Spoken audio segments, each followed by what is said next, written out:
Warning: the following video contains explicit language which may be offensive to some viewers and/or inappropriate for children. The content within this video is intended for mature audiences only.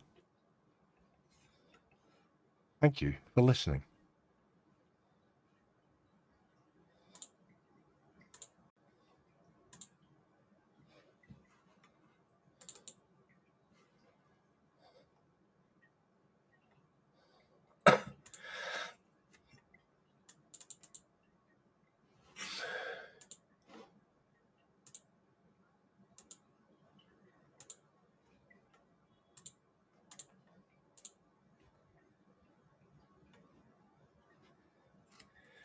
You can't make this shit up. You can't. You cannot make this shit up.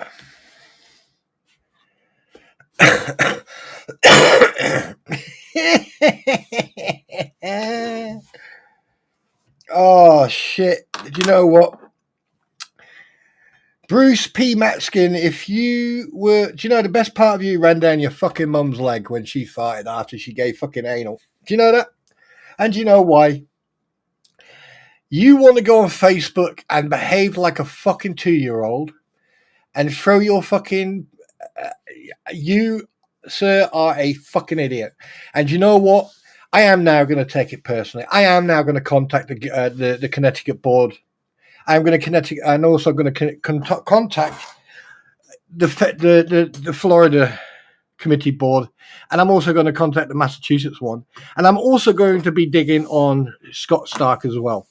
You see, you had good morning, Jenny Morgan from Sydney, Australia. G'day, sport. Favorite colour blue. Anyway, you want to play a game? You are an absolute idiot. There's not any other words I can put. I can actually add to this is that you are a complete and utter idiot. The fact that you actually sat outside my stream, you thought, oh, he's showing one of my documents from this apparent expert of yours, handwriting expert. Well, it's quite interesting that this handwriting expert ended up getting booted out more courts than you've probably had cases. And the fact that this guy was a self-taught handwriting expert. Interesting, isn't it? That he even opened his own school with his son. I think it was his son, his boyfriend or something, or with you, or whatever. Right? And the fact that you are sitting there saying, oh, highlight this, highlight that. Let me point something out to you, okay? Let me point something out to you. The area that was highlighted is not regarded because it was highlighted. No, it's not that. You see, this is where you made a mistake. You should have listened to what I was saying. It was highlighted halfway through a sentence. So if you're going to make a point on anything on a document and you're going to fucking bold it or you're going to underline it or you're going to let it stand out, then you do the whole fucking paragraph. Right? And there you are using fucking 18th century psychology, technology. Oh, look at me, people. I can use my phone. Oh, look, I can use my phone. I'm recording a screen. Oh, yeah, yeah. You fucking buffoon. You are an absolute buffoon. Do you know that? A buffoon. Yeah. And if you can't take this, then don't fucking watch. I am about fucking done with this whole fucking saga. I'm sick and tired of the fucking Preston. I am done with fucking John Cook. I'm done with David Cheshendorf or whatever your fucking name is. I'm done with fucking Biscuit Boy Tom Collins, you fat fuck, who looks like, do you know what? You remind me of a pig's face squished against a fucking window. Yeah. And you made a mistake. You made the biggest fucking mistake I could ever fucking see. And you know what that is? Let me show you.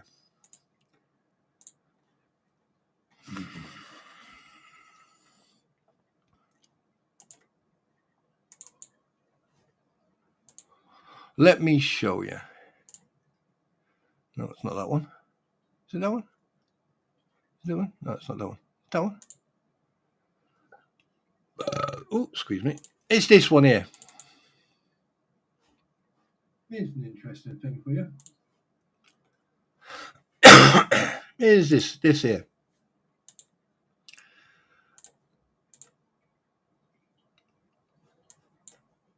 You see this? Okay, here you are, Biscuit Boy. Okay. No proof that that vehicle went down and turned around and came back. Okay. The guy is driving down. He slows down thinking that someone wants to talk to him. He puts his window down. Turns out no one wanted to fucking talk to him. All right.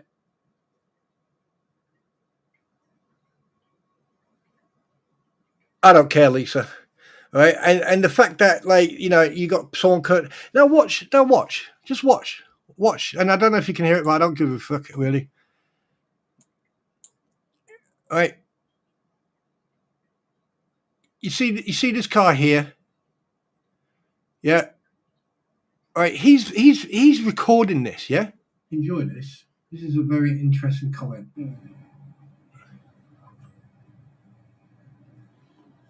Now here they are filming. His fucking car is right. His fucking car is halfway into that road. First of all, yeah, if I saw a car halfway parked in the road, I would like to know what the fuck's going on. Why is that car parked halfway in the road? So, Biscuit Boy, you fat twat, move your fucking car. Right? What you're not that important. Right? You're not that important. Yeah, you're walking around like a fucking like a peach that's just had his balls kicked. Listen, if you want to make any type of impact, why don't you start doing something like exercising and actually exercising your right to shut the fuck up?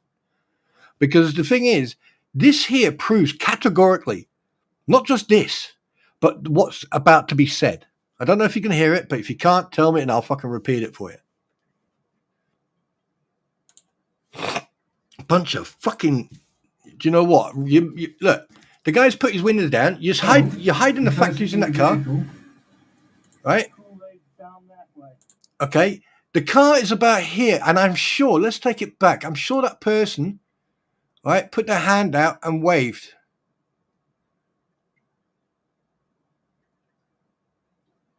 So look.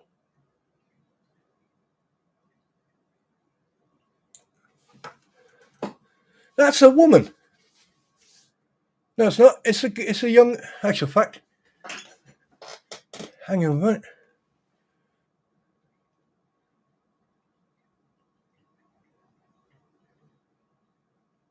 Do you know what? That looks like that black guy. What's the black guy who used to be on the board? Oh, we'll come to that in a minute about the fence. Who's the black guy? You know, the one who works for the oh shit, the permits. What was his name? The black gentleman. What was his name? Oh crap, what was his name?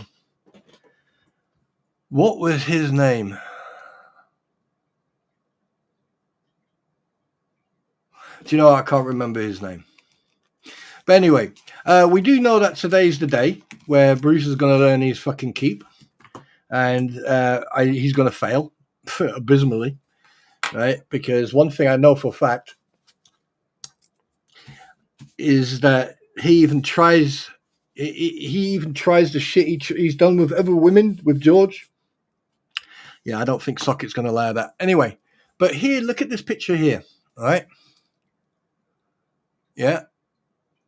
This looks like the guy from Albert Fuller. Yeah, Mr. Fuller. There you go. That looks like Mr. Fuller. Now, him, I think I would expect him to drive past there, because anything when it comes to building regulations or anything else, that guy's like a fucking ninja, right? Yeah, he's definitely, right? But it's what they say afterwards.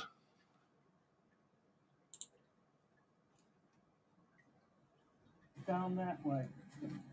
Person in the vehicle. Kool-Aid's down that way. Kool-Aid's down that way. That's by John. Complete stranger.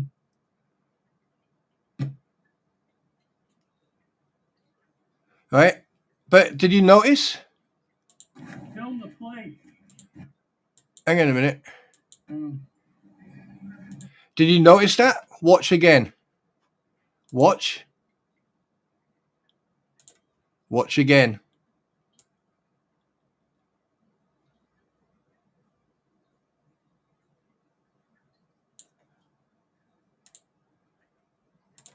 Did you notice that? Anyone notice anything?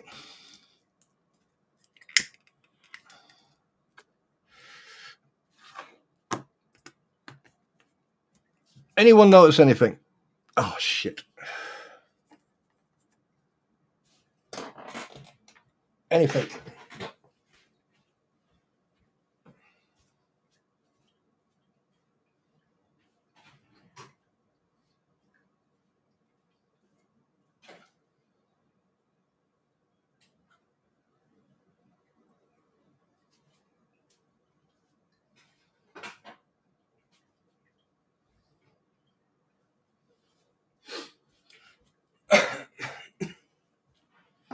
Well, anyone notice anything?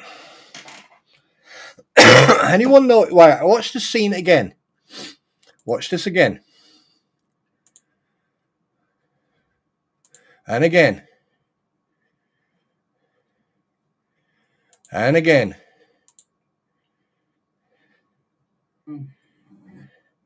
And one more time. Watch the scene. Just watch. Does anyone notice anything?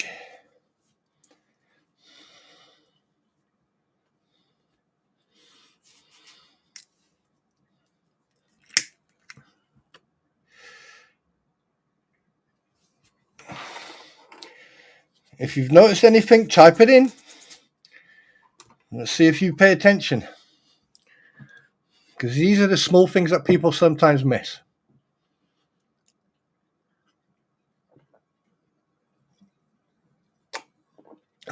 Come on, it can't be that late in the night. Well, what do you think?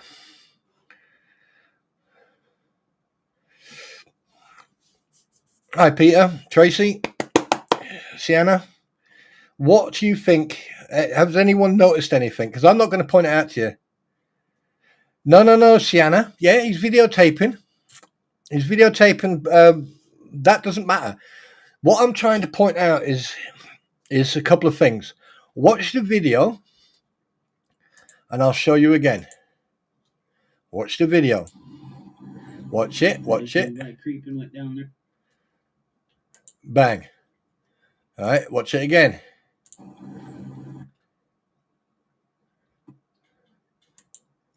What did you notice? All right. Look where the car is.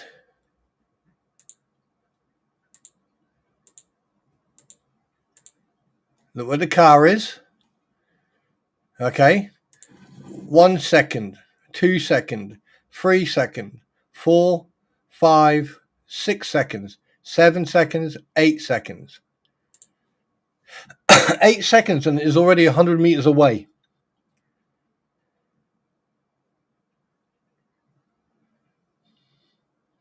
What did you notice there?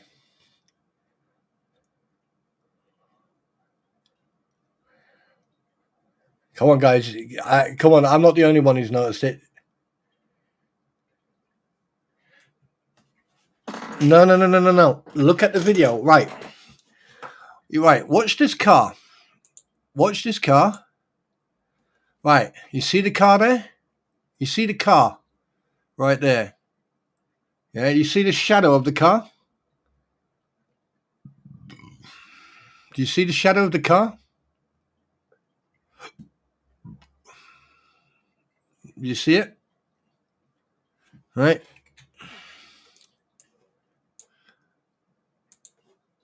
Here, you got the shadow of the car. Yeah? And here, you got, again, the shadow of the car. right?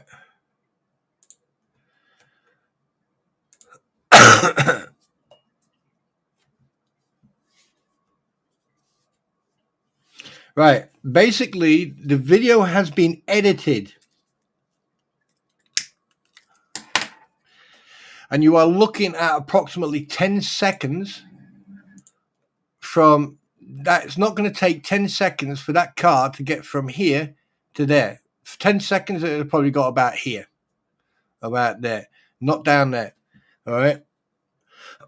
Furthermore, his car, which is shit, by the way, okay, is halfway, right, on there. So he shouldn't even be parking that car there. That's basically infringing onto the road. So he's basically causing a hazard. The second thing is, listen to what he says. He says, yeah, Kool-Aid guys are down there. Wait a minute, let's play it properly.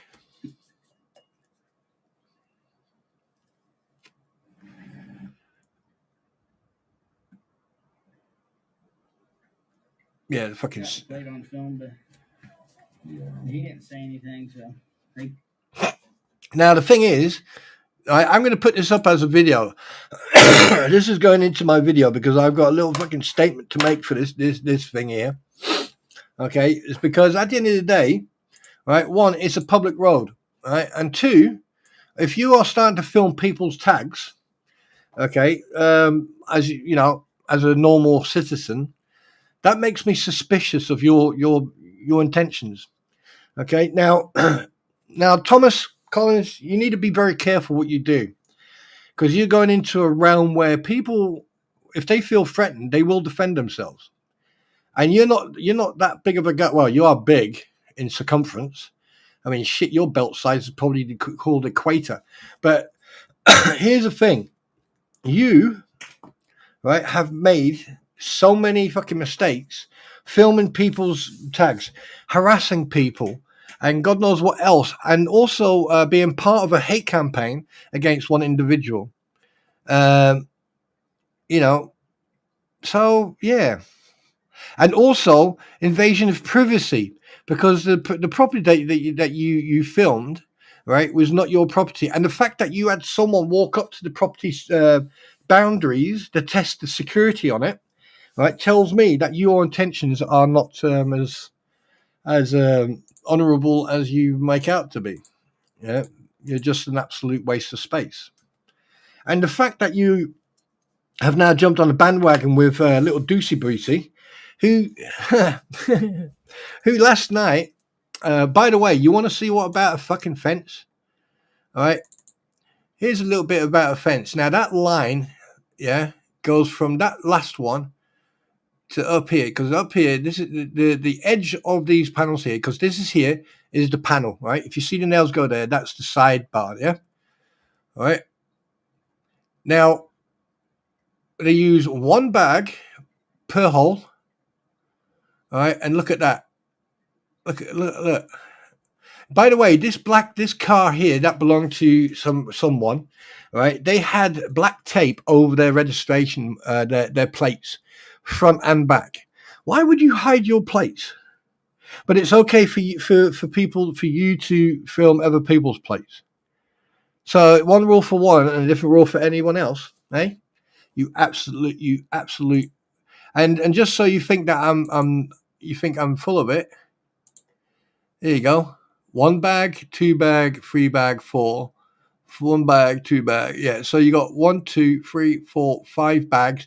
1, 2, 3, 4, 5, 6, 7, 8, 9, 10, 11 poles.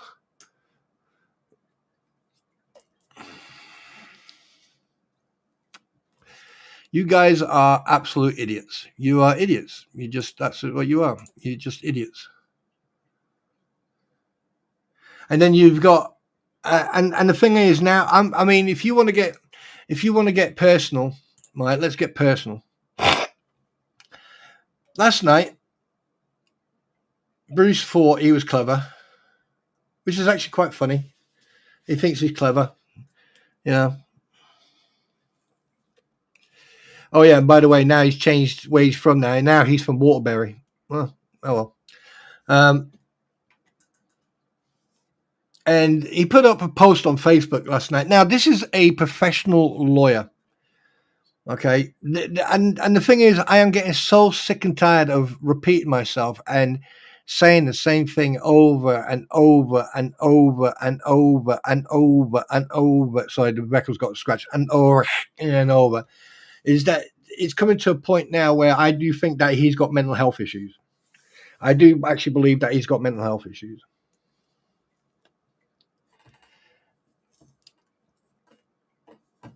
I mean, the fact that he has to use his cell phone, his mobile phone, to record off a screen. Bruce, you're an idiot. I don't care what you posted. I don't care what you're saying. It's the fact that you did. It's the fact how much control I've got over you. It's the fact how much influence I have on your mental state, on how you behave, how your every single word, everything you do. I have utter control.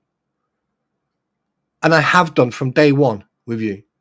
And it's so easy to control you. It's so easy to get under your skin and to affect you that you go and do that. Now, the thing is, here's the thing. I'm not doing it deliberately. I'm not doing it antagonistically. I'm pointing out your mistakes. But what you're doing, you're going and taking those mistakes that I've pointed out and you're actually admitting them yourself. I mean, you've already admitted that you mistyped or miss fucking printed whatever, right? Scott Reed Stark's name. Now here's the thing. You thought you got away with it by just having been caught out on one, but now being caught out on two. This makes it suspicious. This makes it questionable. This makes it, well, hang on a minute. Shouldn't we actually be looking into this on a legal standpoint? Because the thing is, here's the thing. There's not one statement or one fucking word from little fucking... I don't even know how I don't even want to call him Stark, because every time I say Stark, it reminds me of Tony Stark from the Marvel. And the thing is, just the character alone is way better than you two put together.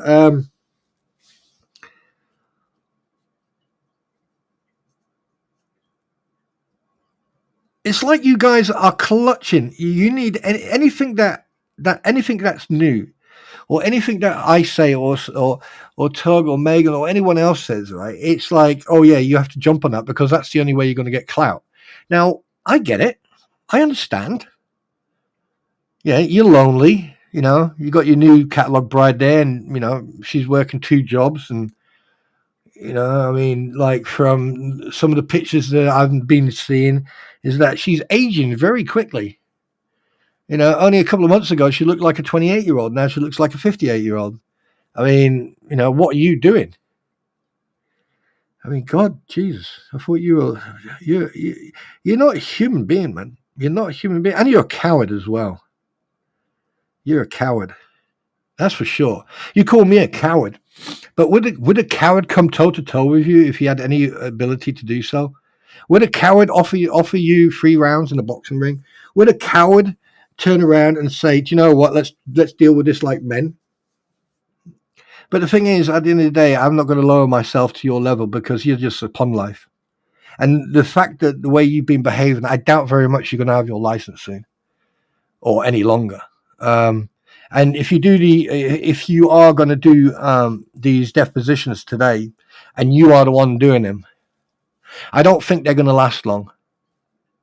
Because the thing is, the problem that you've got is that he knows, his legal team know what you've been doing on. Oh, absolutely, Marlon. I have done from day one. And here's the thing: you are going to go to these depositions today thinking that you're all, you know.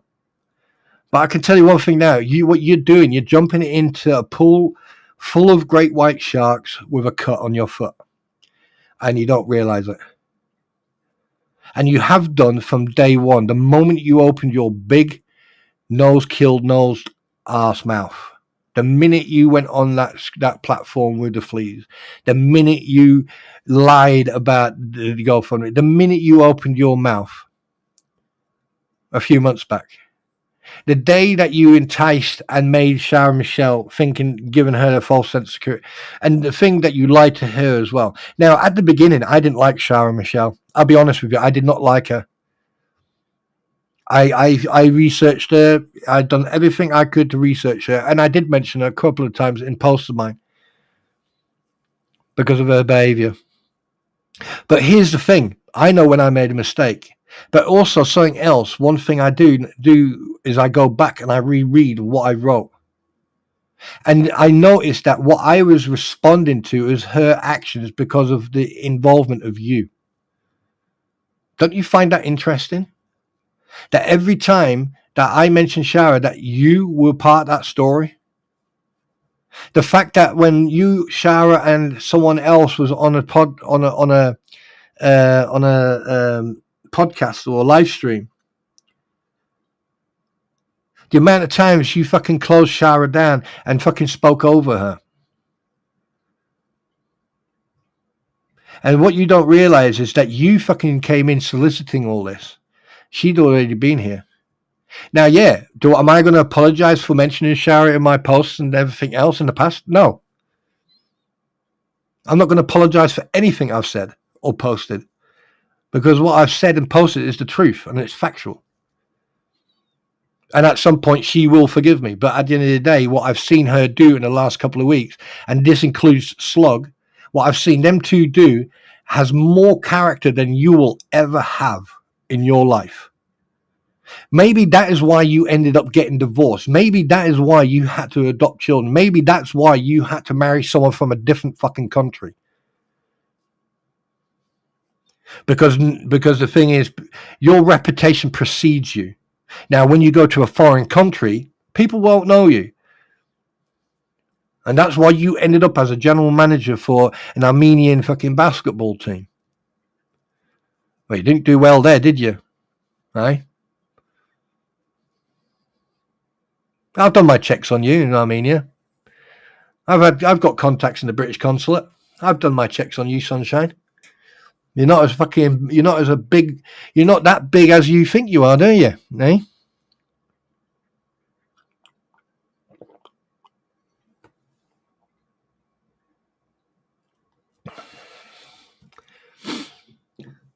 Marlene, let's put it, Lisa.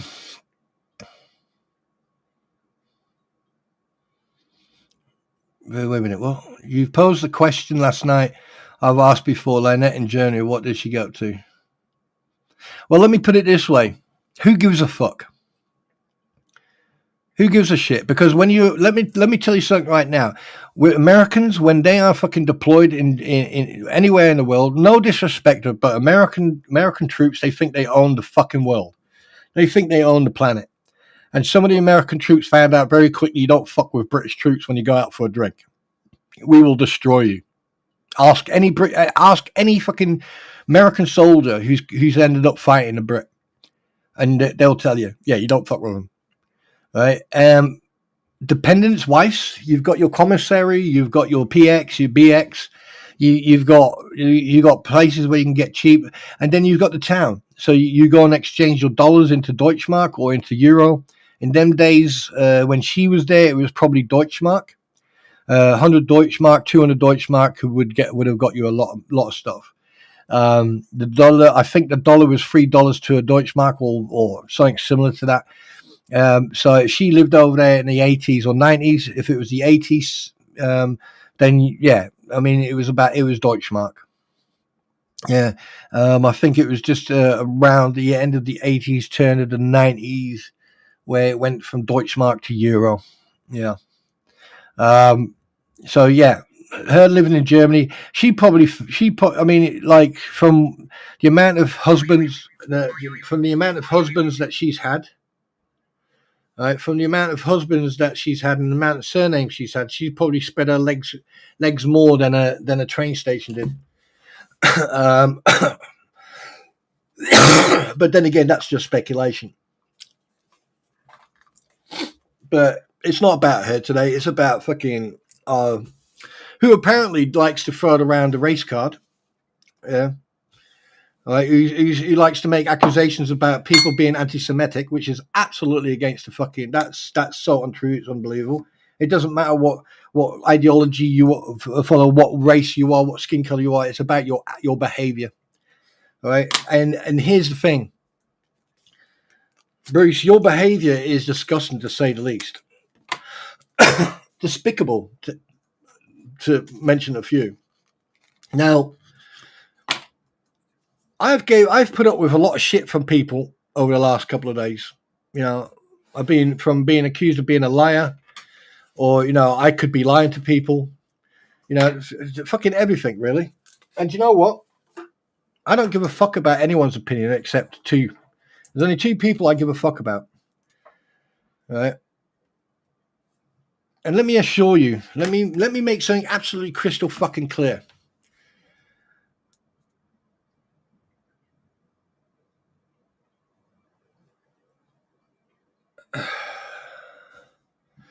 Let me make something absolutely crystal fucking clear to everybody. Don't test my resolve. Just don't. I don't give a shit about online. I don't give a shit. I'm not one of these fucking keyboard warriors who hides behind a fucking computer. Right? I'm not someone who will break the law to fucking, But let's put it this way. I know that fucking Bruce does and Tamara does. I know for a fact that. Now, how the hell would we know, right? Well, how would I know for a fact that he's the one behind, he and Tamara are responsible for these Nunio accounts? How would we know that?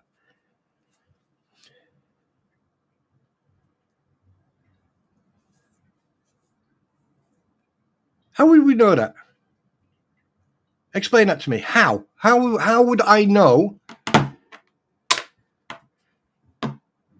How would I know that which I was very surprised of, that he actually has the same car as I do? How would I know that his unit is 201 and part of his postcode is 148? How would I know? How would I know that the building he lives in is grey? Yes, Bruce. How would I know? How would I know what type of fucking cell phones, laptops, and everything? Because I'll tell you one thing: you must have upset someone fucking else for them or for someone, right, to go out their way and then to fucking do that. I don't know. I don't know who did it. And it was really strange because this was sent to me anonymously with like a ribbon wrapped around it, said, "Congratulations, you just won second prize. Here you go." And the first thing I noticed was your C-Class Mercedes, which I've got, by the way. And I didn't even do that research because I already knew a lot about you. But you want to go on Facebook. You want what you've been doing is unprofessional. I mean, how many times do people have to say how fucking unprofessional you are and your conduct and behavior?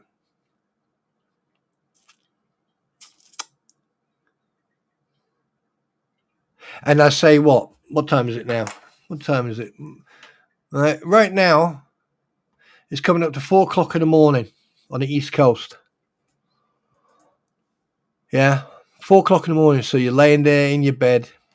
You're probably not even asleep. You're probably fucking worried about their position. You're probably worried about what you're going to say. That's fact. I know that's fact. I know that you're scared.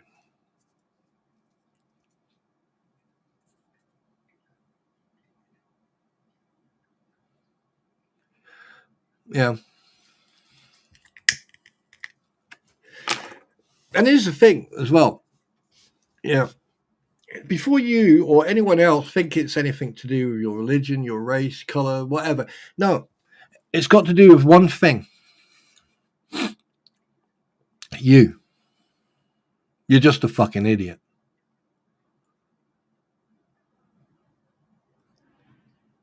You're just a fucking idiot. That's all you are. An idiot.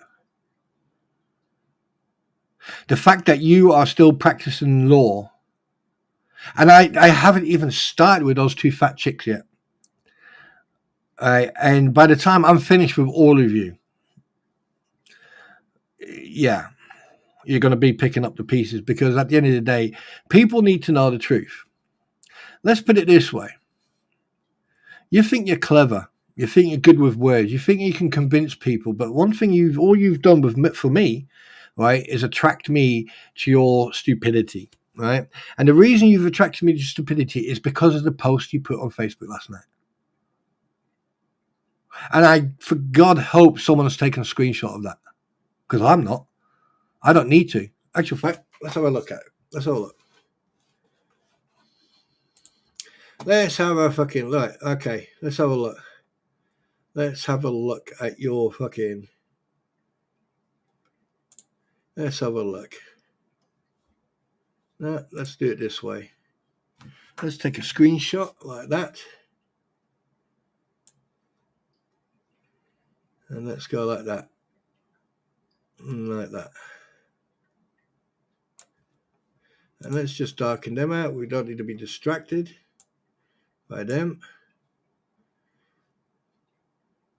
But we're going to do that. We're going to go like that. We're going to go like that.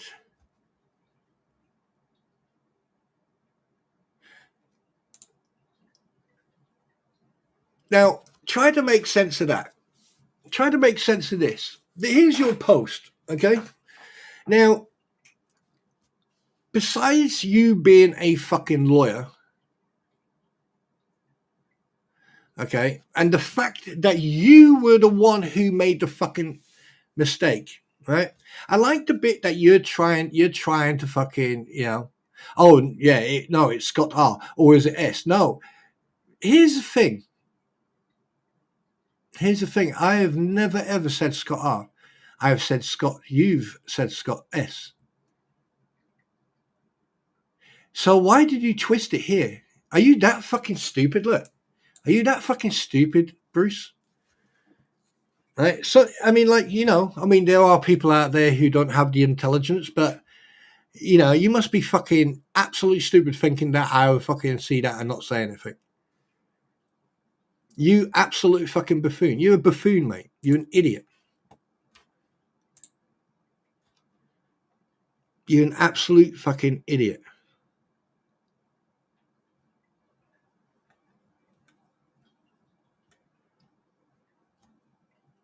How could you think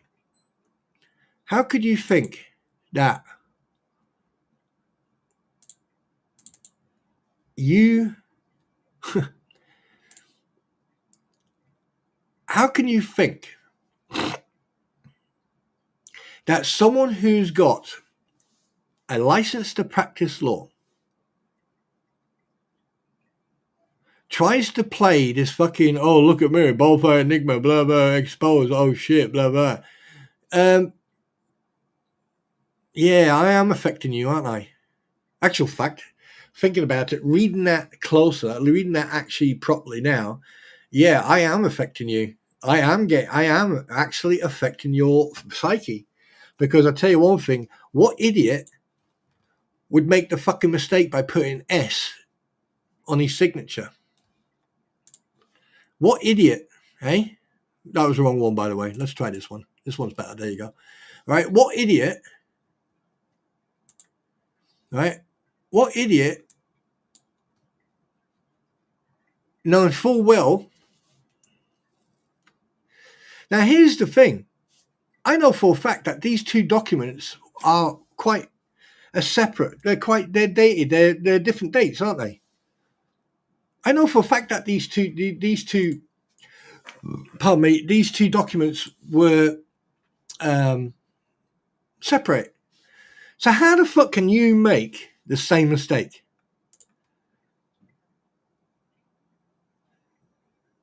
How?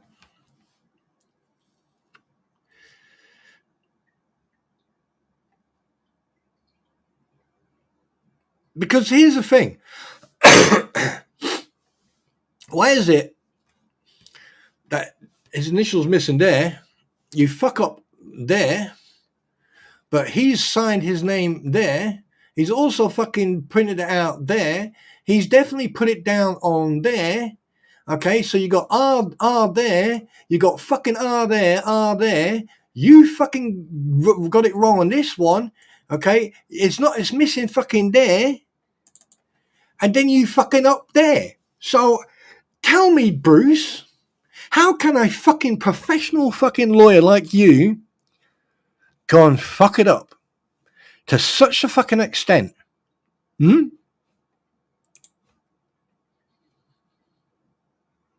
How?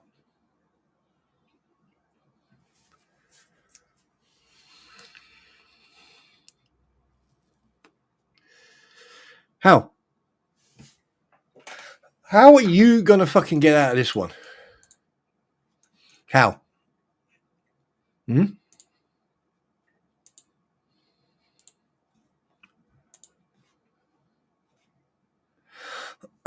How are you going to get out of this one, big boy?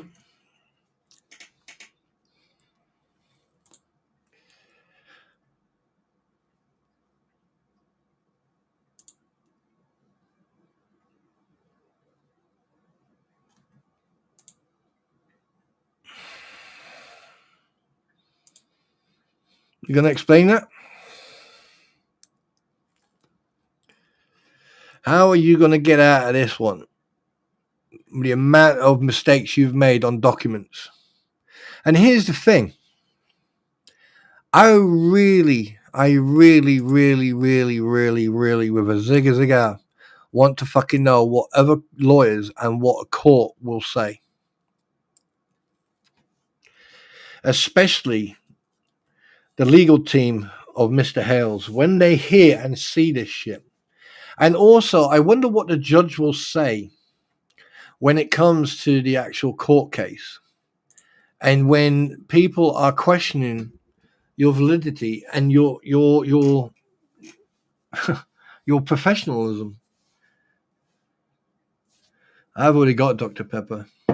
And the fact that you're representing Lynette Preston, or shall we fucking whatever name she likes to take, she cannot be legally addressed by her middle name. Her first name is Lynette.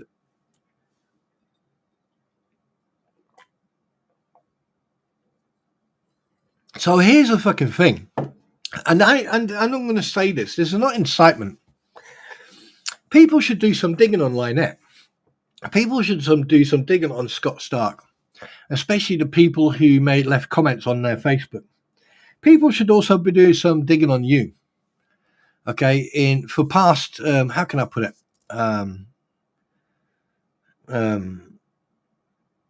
So many other people Lynette has ripped off.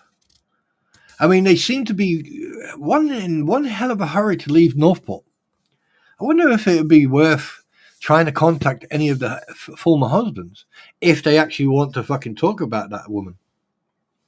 I mean, it's probably some of them have gone into a fucking brain, whatever you want to call it. Now, here's the thing. I don't hate any of these people. But I tell you one thing, I'm going to make you fucking stand to attention, that's for sure.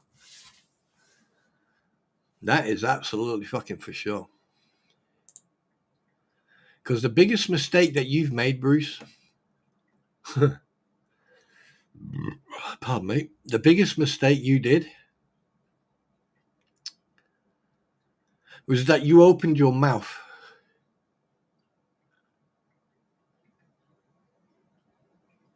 Oh, Tim, do you know what? If he had a brain made of fucking dynamite, it'd be too dangerous to open his eyes, let alone fucking use a switch on the wall to turn the light on. The guy is an absolute fucking idiot. I'm sorry, but when I saw that post, at first I laughed. I must admit, I actually did laugh. And then I laughed, and then I laughed more.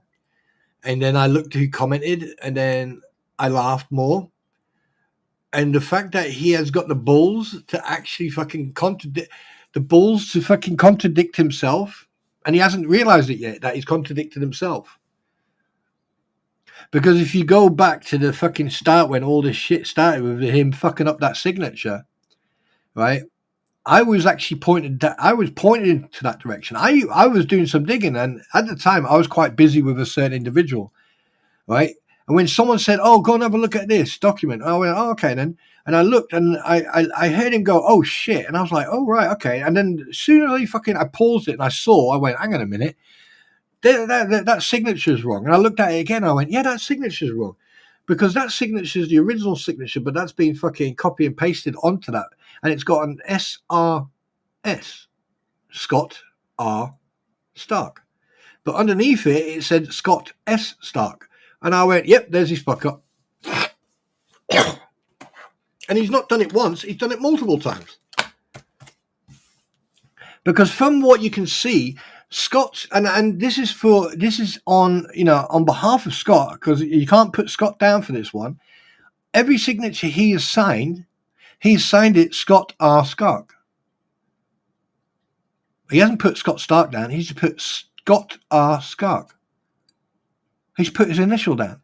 So every time you see his signature without the fucking initial in the middle of it or anything else, it is fucking computer fucking produced, meaning that they've used a font, they've typed his name in, and they've used a font. As simple as.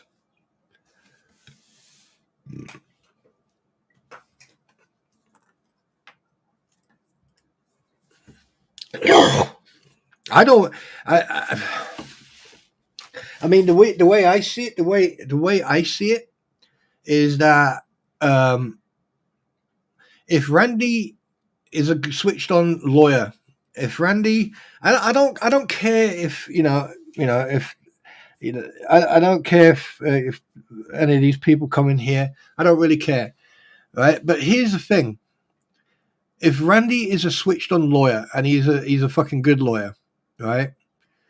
I mean, considering all the evidence and everything they've already got, one thing I know for a fact: if he is switched on, then he should be investigating fucking Bruce on a professional level.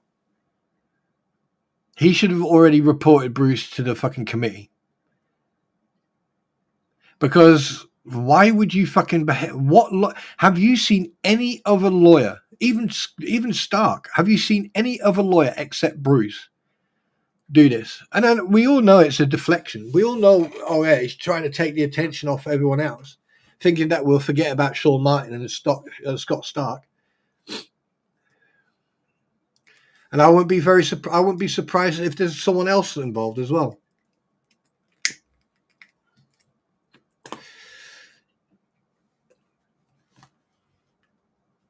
So you tell me, right? I mean, it's like, and here's the thing: this is not national no more. This is not about like American law or anything else. This shit is now international. There are people from Holland, Germany, Great Britain, Norway, Sweden, Spain, fucking probably Japan, fucking Australia, New Zealand. Yeah, I mean, this story has gone everywhere because of the internet. And I bet you any money there are more people who despise these fucking people than they actually like them. And anyone who's willing to fucking give up their money for these people, you are fucking an absolute imbecile, to say the least. Oh no, Jeremy needs to fucking behave himself. He needs to fucking answer the questions, and he needs to answer. And he does have a right not to answer a question. And the thing is, I know what Bruce is going to try and do. He's going to try and give. Isn't it true this, or isn't that true? You know what I mean? I know what he's going to try and do. He's going to try and entrap. That's what he's going to do, because that's the only way he will be able to get an upper hand over Bruce, over Jeremy or George, is to try to entrap them in a fucking closed question. That's the only way they're going to fucking catch them two out. But there's no need to catch them out because they haven't done anything wrong. Because they may not be perfect, but the thing is, right, they have every right to defend themselves. And someone said something very interesting, right? Someone actually made a very interesting comment the other night. What about, now people won't see when he pulls out his pew pew.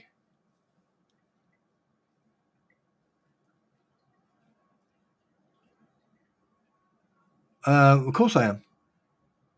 How about give me a chance to actually,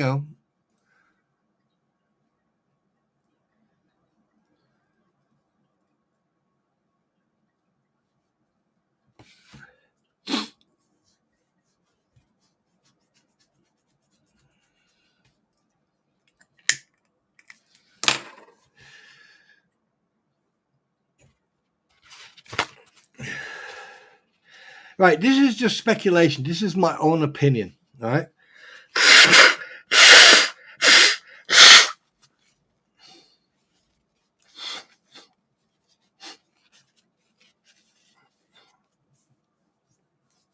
Now, looking at all these names, all the blind sun's blinding. Hang on a minute.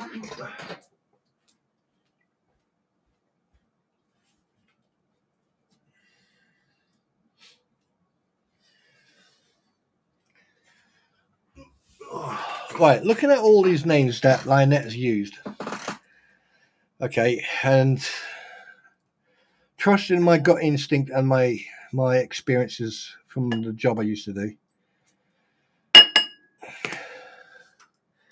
I believe that Lynette was involved in illegal activities, because why would you need so many different variations of your name, so many aliases, if you were not involved in illegal activities? Why?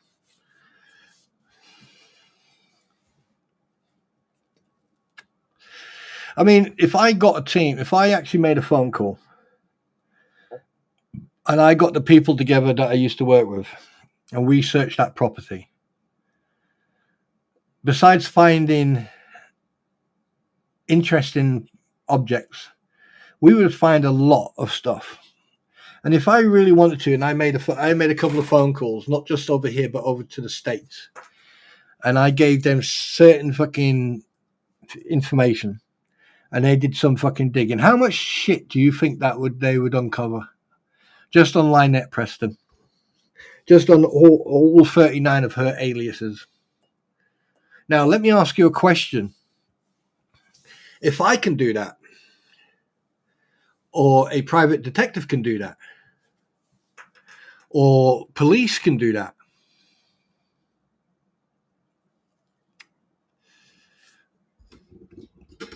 what do you think just a normal fucking citizen can do? But here's the question, though. Have you done that, Bruce? Have you done a past background check on her 39 plus fucking aliases? Have you done a criminal check? But have you done all the checks that you're supposed to do for your client, so that you don't get ambushed in court? Have you done that? Have you done all those checks, Bruce?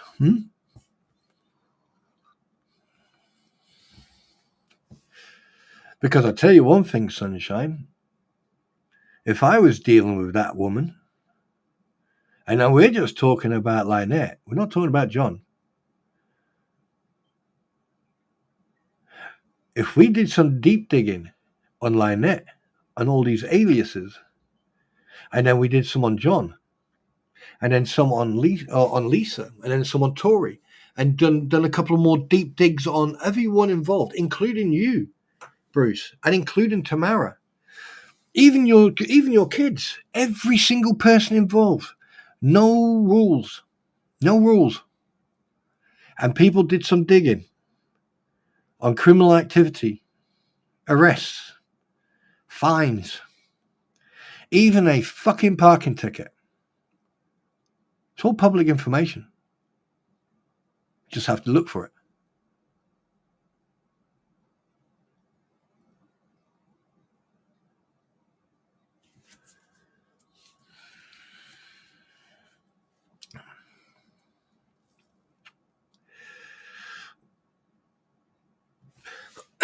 Tim, what you have to understand is the minute you change your name around, If you call yourself Fox Tim, that's a change of name.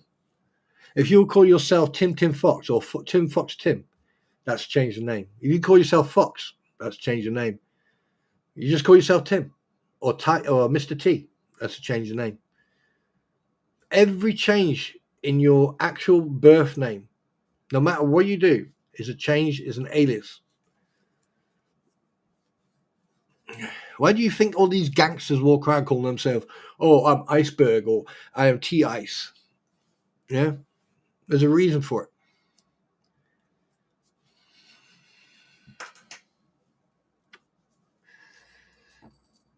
And here's the thing, what you have to understand, in the 80s and early 90s, there wasn't a computer system. Everything was on paper, right? Why do you think that people who, committed crimes in the 70s and 80s, yeah, why do you think it's so hard to catch them? Because all their fingerprints and everything else, right, is on paper. They didn't start bringing in DNA and taking swabs until mid-90s. Yeah? And when they did, right, it was a test. So that's the thing. I wonder how many deep dives someone's done on these people. I wonder how many.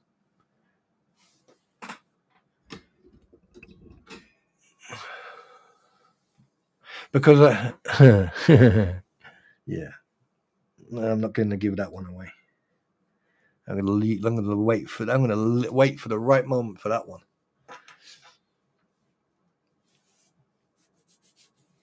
And here's the fact, ladies. I mean, I am not a hateful person. No, I just don't like people taking advantage of other people. I hate the word hate. I hate the word hate. Talk about hypocrite. I just don't like that word. It's a word that should never have existed. But hey, but I just don't. I dislike people who take advantage of weaker people. I dislike the fact that some of these people, right, are making money out of all this. And Lynette's never going to see all that money. She's never, ever going to see that money because so far, there's been no transparency. Oh, yeah, the fence cost us $5,000. Yeah, you've received way, way more. And the fact that you got like this fucking, this Amazon wish list that's covering quite a few $1,000s. And the fact that it's on a wish list for a child. Unless you're trying to teach a 5-year-old how to become one of the best industrial fucking carpenters in the world, Now, I've been accused of being hateful. I've been accused of attacking people. I'm not attacking anybody. This is not an attack. This is basically me saying it as it is. Because there are some people who like to play around the rules. There are some people who don't want to get a negative vibe. But this is not negative. This is factual. This is fact. And listen, people, if you don't like facts and you want to live in your fantasy world, then why are you here? Why do you go to Tug? Why do you go to Megan's? Why do you go to Veterans? Why do you come to mine? Why do you go to these streams where you actually hear the truth? And like I said, do your own checks, do your own digging. And I really do instruct people to do your digging. Doesn't know how to screen shoot. There's a program called Lightshot. It's an extension you can add to your computer. All you do is install it, and then every time you press print screen, you can go like this, you can go like that, you can go like that, or you can go like that, or you can go like that, or you can go like that, or you can go like that, go like that, or you can go like that. There you go. I just created modern art. You know what I mean? Okay, and then basically you can save it. and that's what light shot does.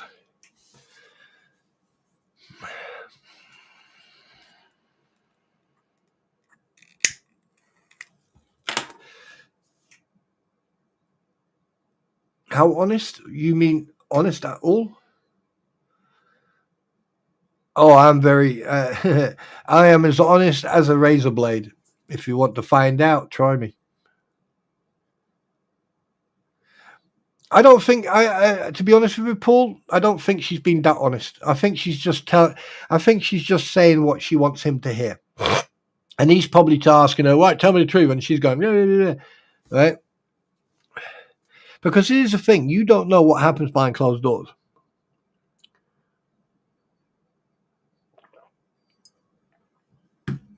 For example, if you go and watch Biscuit Boy's video that he did of the fence Saturday and Sunday, you will see Harley Grace unsupervised next between a vehicle and a pole, and he films her. So how come it's okay for Biscuit Boy, whose father is in jail, I think, or still in jail, for a crime that also John Cook was accused of a while back? So why is he allowed to film that child unsupervised? But the minute when someone comes on to remove an RV that they tried to steal off someone, right? It's all that hype and everything else that she's been saying. How I don't get it. I really don't get it. So how come she'll scream blue murder that her child is deadly ill, affecting all this, and stop recording her, don't take pictures or record my daughter. But here you got a middle-aged boy, because Biscuit Boy is not a man, right? Who harasses and records people, thinking that, he thinks as he's a First Amendment auditor. He thinks he's an auditor, but he's not. He's just an absolute idiot, right? And he can stand there, close about 20 foot away from a main road, from a public road, and he records the small child between a vehicle and a post. Explain that to me. Do you know what? I'm going to do one better. I'm going to do one better. I'm going to do one better.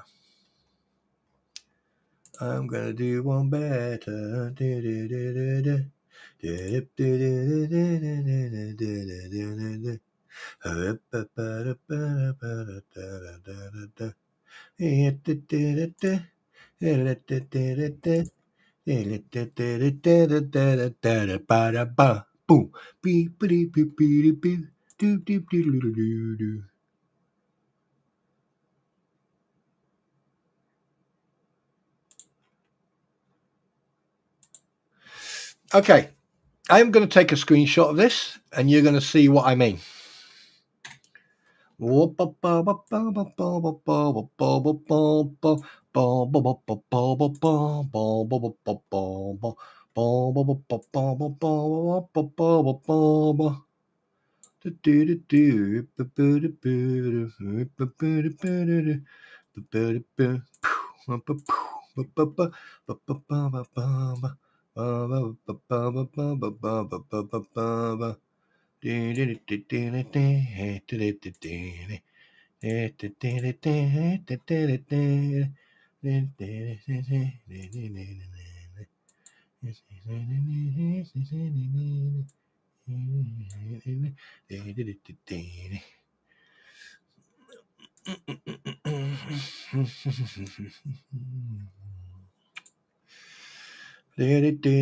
Oh, by the way, if you want to see it, it is at timestamp 2 minutes 39 seconds on that he posted 13 days ago.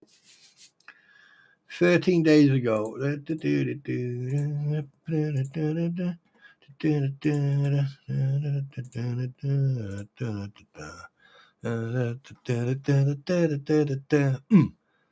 Right. You want to see proof? There you go. You explain to me why he can record a small child unsupervised between a fucking vehicle here and a post here with all this shit laying around.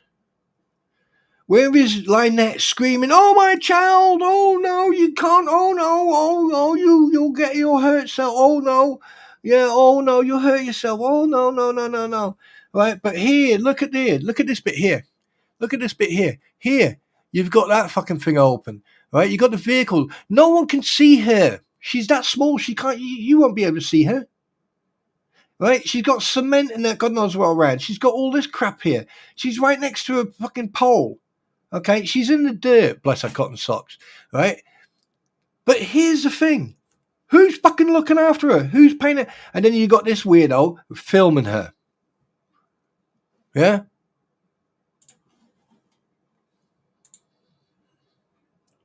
And then you've got those fucking assholes, right, who go on about, oh, you know, you got her fucking screaming blue murder. But I don't see anyone saying anything about the hypocrisy that's going on here.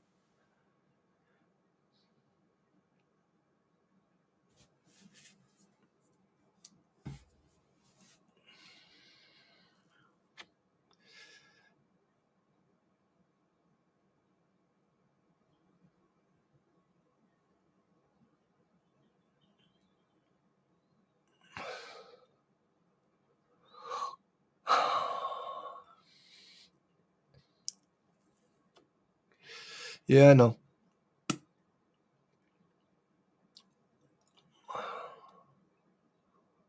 I mean, it's like, what else do you have to fucking do to prove that these people are talking out their fucking ass? I mean, seriously, what else do you have to do?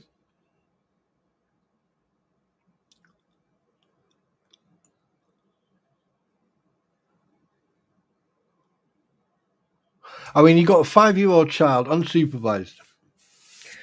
But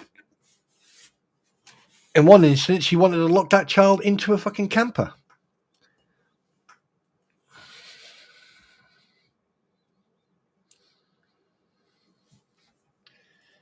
So where do you draw the line? Where do you fucking, I mean, is Lynette so uneducated that she doesn't realize this? Are these people so uneducated that they don't realize it?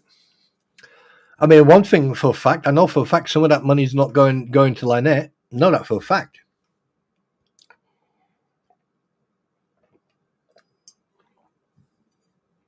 So here's a bit of advice, people. And I know that you are sitting out there. I know that you trolls are sitting out there. Here's a bit of advice. If you're going to fucking spend money on these idiots, and you're going to go and put this money out there, and you're going to go and give this money to them, then why not do it? Why not do one better? Why not take that money, go and buy yourself a hammer, some nails, and a transport box. All right, and then put yourself in that transport box and nail it shut. And then send it to Otter Creek. Because why give them money when you can just go down there and do it for them?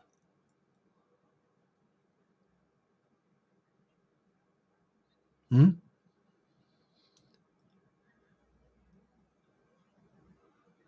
the thing is, I know for a fact that Bruce or Stark, when it comes to federal court, are going to use everything that's been said on the internet, everything that's been said on Facebook. They're going to use it.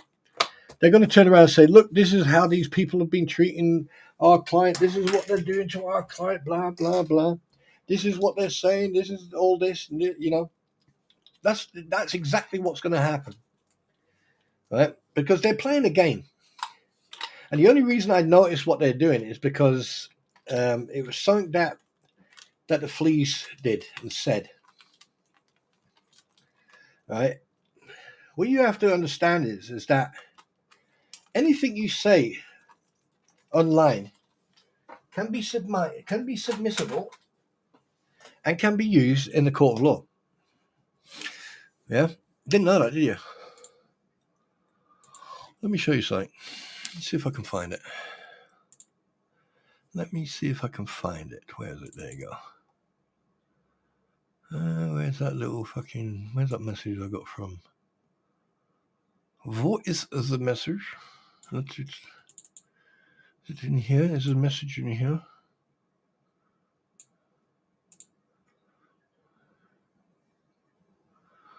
No, is it? Just bear with me a second. I'm going to find something for you. You'll fucking see. You're going to find this extremely interesting. No, it's not that one. Oh yes, I need to check that one. Oh, emails. No, it's not that one. Oh God, no, it's this one. No.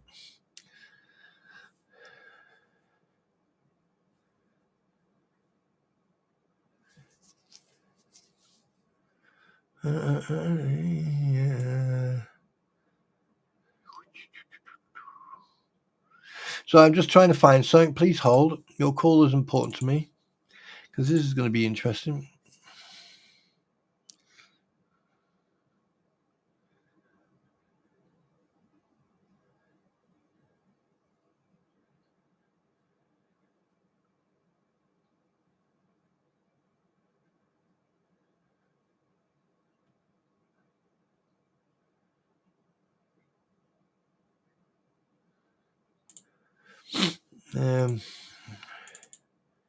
Just there's so much of this shit around. It's very hard to fucking find shit when you need it, but it's okay. We've got time.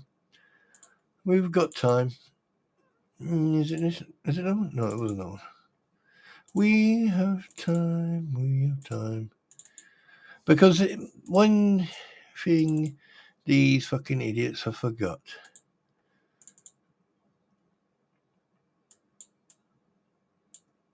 Never shit on your own doorstep. Ever, ever, ever. Oh, is it in here? No, it's not that one.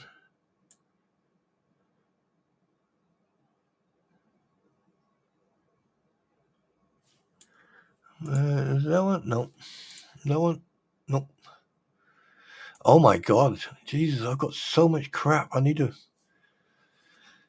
Oh boy, oh boy. No, it's not that one, you idiot. Let's go that one. Let's try that one. Nope, not that one either. No, what about that one? Was it that one? Oh, no, that one there. No, it's not that one either. Oh, no, definitely not that one. What about that one? No, it's not that one either. Where are you hiding, you Schweinhund? Come out now. I have ways of making you speak. Come on, where the hell? Come on. Come on. I know you're there. I know you're here somewhere. Come on. You're pretty good. Yes, you are. I'll bet you. All right, let me go back in here. Let's see if it's in here. Are you in here? No, you're not. What about in here? Nope. What about here? Oh, no. What about here? Nope. What about here? Nope. No. What about in here? Oh, are you in here? No. Oh, no. That's the wrong one. Wo are you, swine, you Schweinhund? You will come. Where are you? Come on. Come on. I know you're here. Come on. Come here.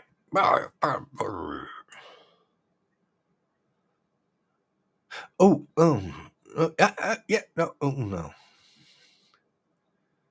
Damn you.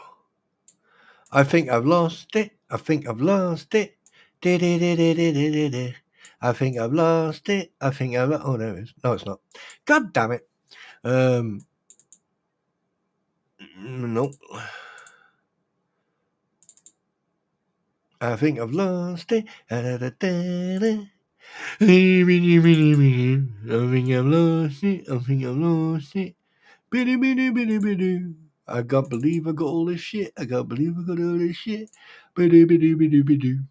I can't believe it. I can't believe it. Where the fuck is it now? Wait, what's this one? Nope. Oh my god, I tell you, it's like pulling teeth. Oh. Oh. Aha. Oh. Talk amongst yourselves while I'm trying to fucking get a life. I bet you any money it's in a different fucking. I bet you any money it's in a different folder. I'll bet you. I bet you any money that is in the wrong folder. Ba ba ba ba ba ba ba ba. Ba ba ba ba ba ba ba ba ba ba. Ba ba ba ba ba ba ba ba. Put it this way: anything you say or do online, all right, while I'm looking, anything you say or you do online, right, can you be used against you in a court of law? Yes, it can. All right. So if you're talking crap or anything else, right? Yeah. They're in the garage. Ah, god damn it. Let me see if I can find it. Because here's the thing, right? You can say and do what you like online, but here's the problem. It can be held against you. It can be held against you. And the reason being is because, let me see my desktop. Right, pictures. Is it in here? Is it in here? No. Is it in here? No. I'll find it anyway. Anyway, so no matter what you do, if you say, for example,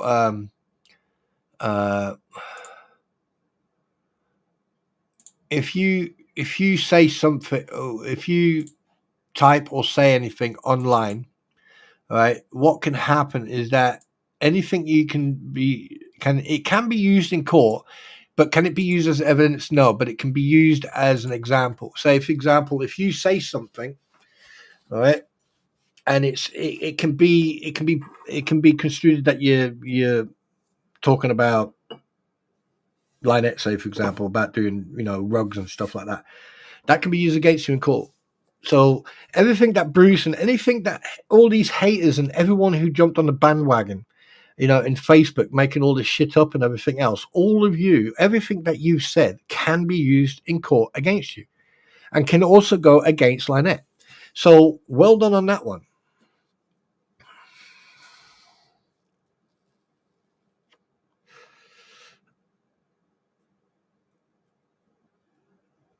Oh yeah. I think there's different rules in normal court than there is in federal. I think I can't understand why can't I find that freaking picture? Yeah, doesn't really fucking matter anyway. Right,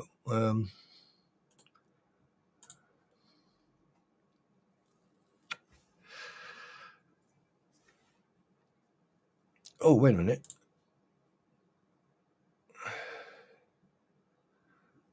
What's this one? What's that one there?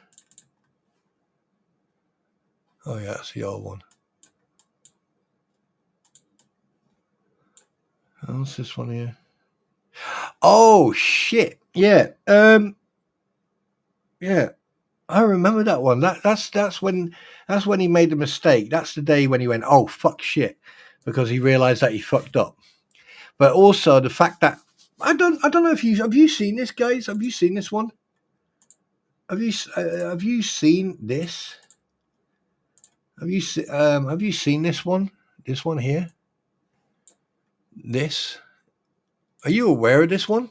Have you ever seen? I've shown you this one, haven't I?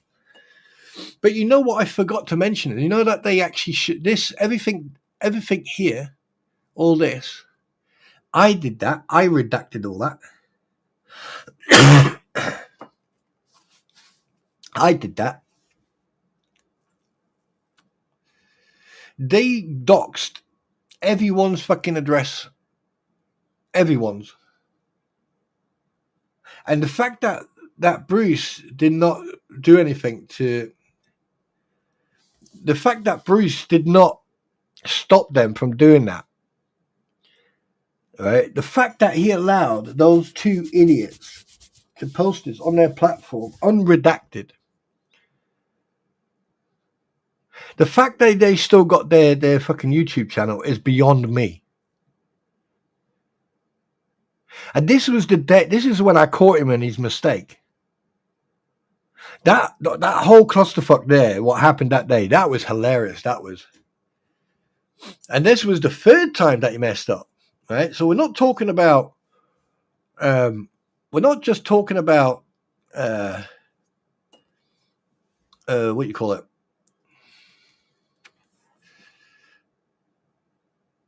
I forgot what I was going to say now. We're not just talking about the fact that he's giving court documents unfucking checked to people who have got no legal experience whatsoever. And these documents he hadn't even put into the docket yet. He haven't even put them in yet. And the fact that he's getting... I mean, I hope that... No, Palmer, that was not deliberate. That was not deliberate. Because if that was deliberate, okay, let me ask you a question. If that was deliberate... right? If that was deliberate... Hang a minute. Shit, what am I doing? Oh, no. Right? If that was deliberate... Where is it? Then explain that. Explain this one here.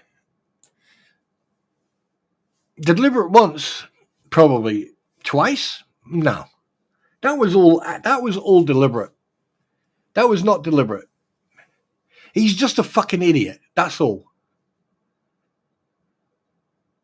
Yeah. Right. Here, actual fact, let me put it another way. Hang on a minute. Let me put it another way. Please hold. Your call's important to me. 1 second. So here you go, yeah? Right. Explain something to me. Why would Scott R. Stark write his name there, sign it, he write it there? Why has he got it right there?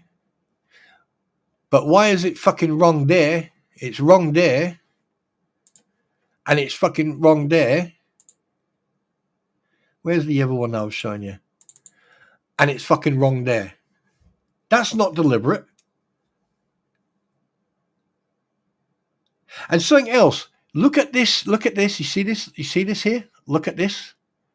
Right? Keep an eye on this bit here. Watch this. You ready?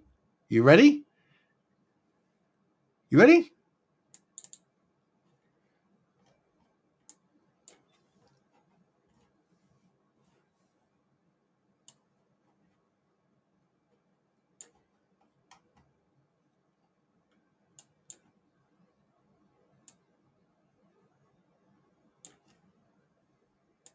You paying attention?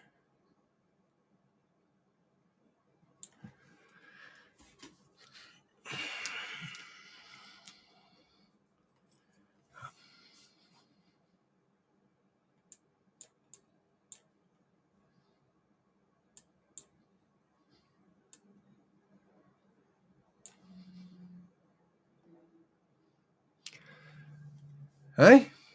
Now you tell me.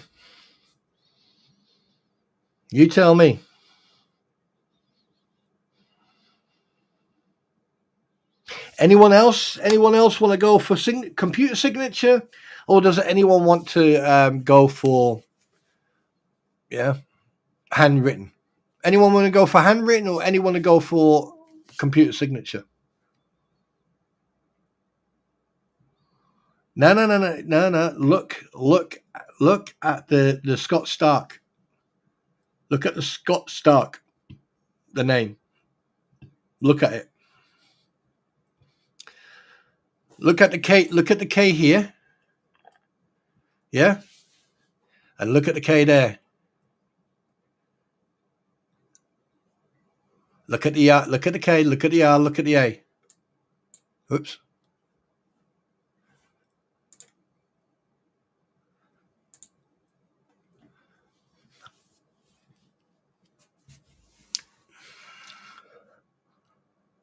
They are electronic signatures. No. This one here.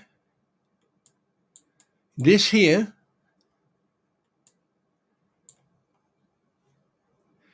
Because let's put it this way. If, hypothetically speaking, speculation, if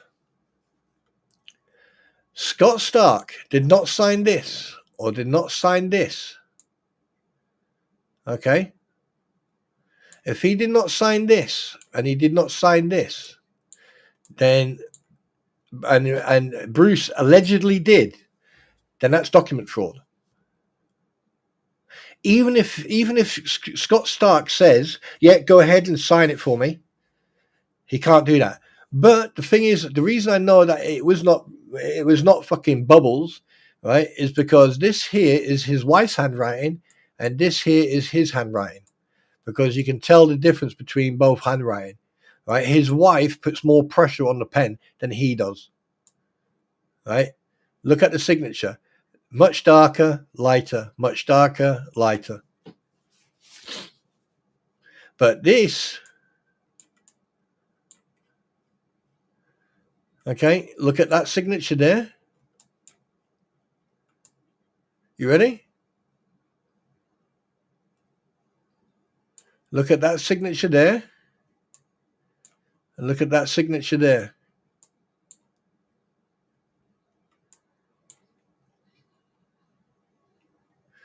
Totally different signature. That signature is from another document. It's not this one here. That signature is not this one here. That there is from a different document, right? So Bruce, you try to be clever. You're not. You're a fucking idiot. You're a fucking idiot, right? You're an absolute fucking idiot.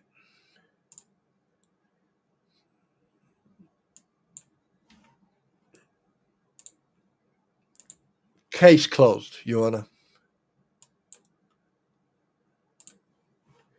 Case fucking closed.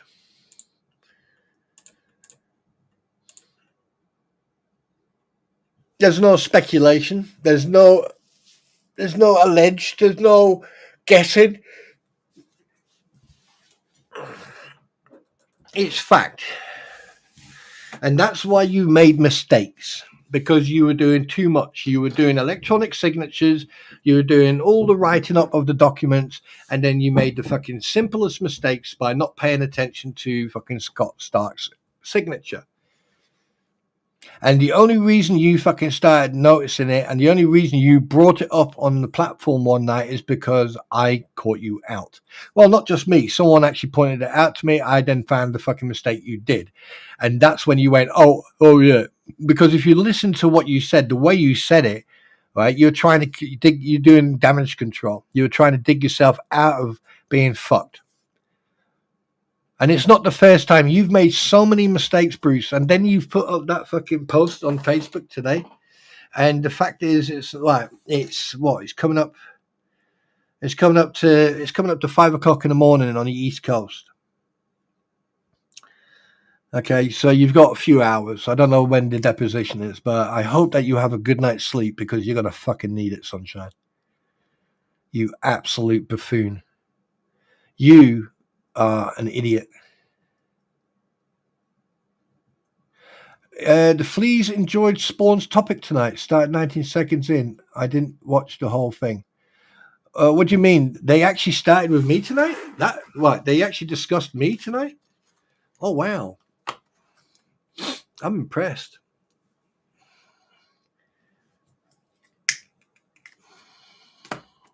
So go on then, hose picker. What beautiful things do they say about me? That I've got a gorgeous, sexy voice, and that she wants to get rid of Gabe, and she just wants me as a recording. So every time she lays in bed, she can, oh yes, lay back, relax, let your toes separate so your webbed feet can get some air.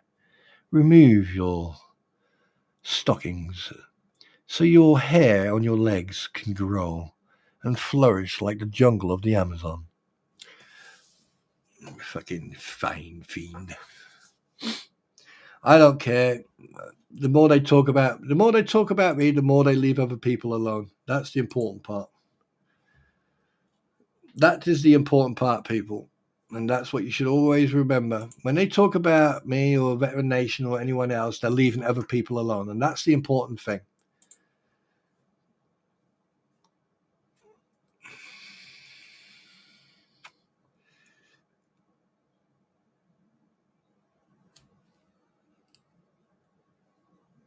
Oh, oh my God! Are they? People are repost. I mean, let's put it this way: he's filming my stream, right? Showing his own fuck ups. You can't make this shit up, really, can you? File it, dudes. We are all waiting.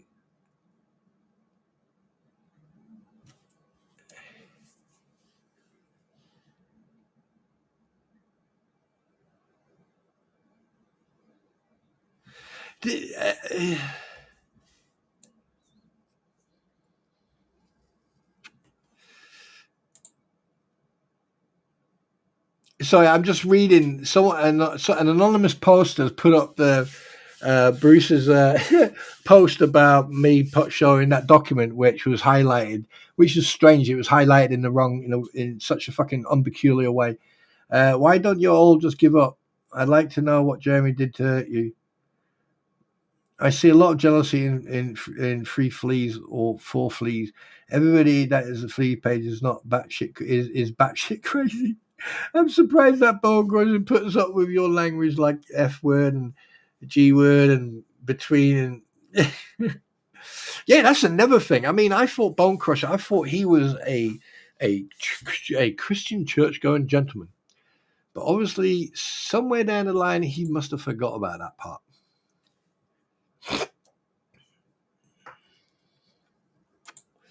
It's like I'm glad. Oh, hang on a minute. Oh, look at the reflection. Oh, hello. Hello. I wonder if I use. Wait, should I use negative exposure on that picture? Oh, Bruce, you just made a mistake. You just made a boo boo. You just made a fuck up. You just made a mistake. Oh God, I'm gonna fucking analyze that picture. Thank you.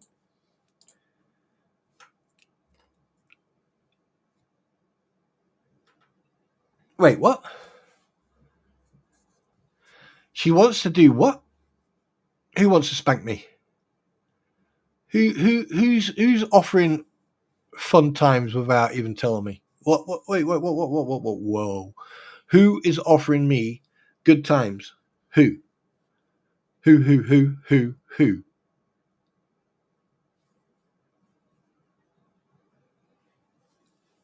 Who is offering me good times?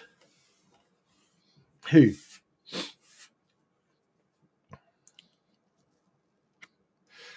Come on. Host picker Palmer, come on, speak up. Who's offering me good times? Stop teasing. Come on. Tell me. Come on. Tell me. Tell me now. Tell me. Tell me now. Tell me. Stop playing with me now. I know that you're playing. You're playing with me now, aren't you? Yes, you are. You're playing with me. Come on. I want to know who's offering.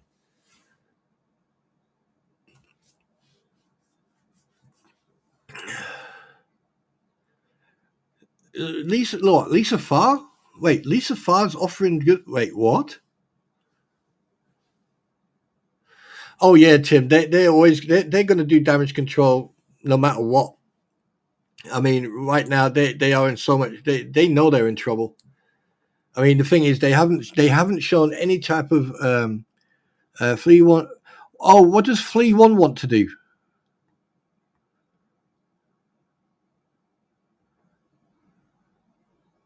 I mean, she wouldn't even be able to get off her fat ass, let alone do anything else. And to be perfectly honest with you, I don't like to mess with nature. I think whatever zoo wants her needs to, she needs to contact the local zoo or something. I don't know, or vet or something. I don't know. I think a vet would be better. Tranquilizer. Mm. I mean, considering that she's got hardly any teeth. No, thank you. No. That's probably why Gabe is so skinny. She just throws him little pieces here and there, you know. No, Tim. No.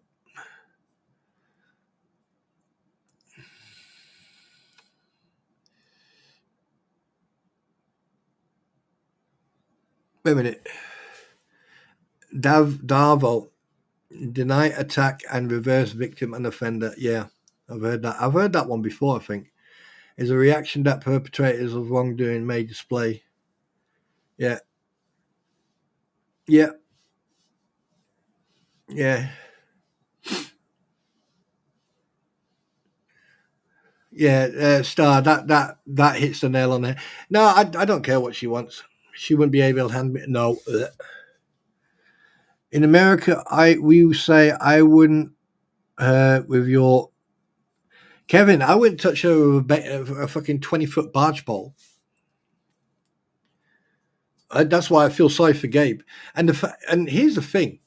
I mean, if they're turning to a level of violence, or they're saying, "Oh, whatever," spit them out in bubbles or whatever, it just shows that I have an effect on these people, and I'm not the only one. There's other people who, and believe it or not, even you guys have effects on them. You do affect them.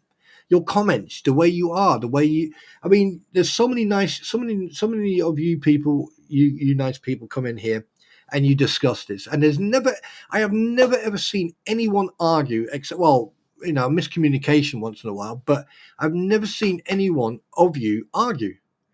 No one is touching my man sausage, Tim. I'm telling that right now.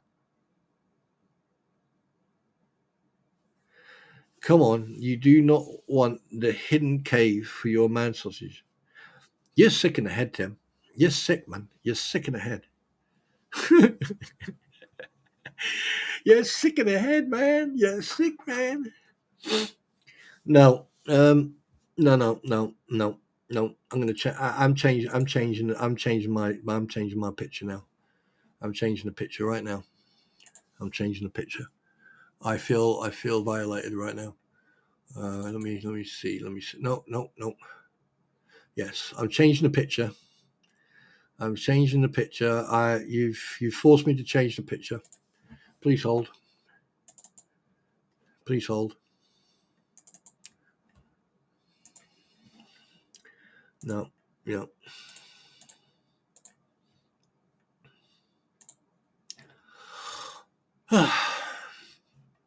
Hello, you guys.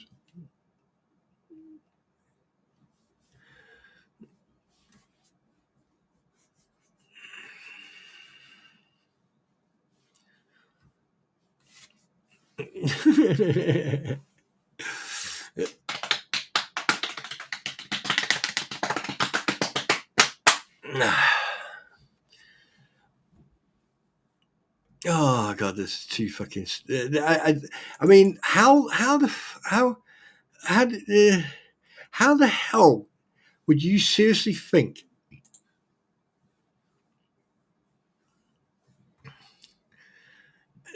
No. There should be a law against jokes like that.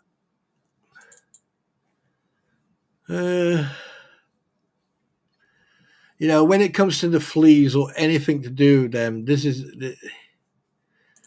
what I think. That's what I think.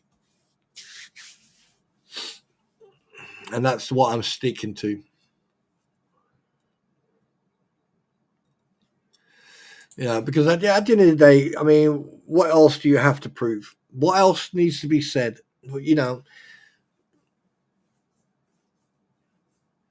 If you want to know, I mean, I don't fucking know. I don't really know. I don't really care.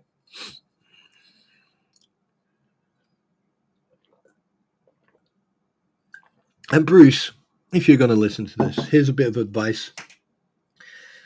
Become a man first.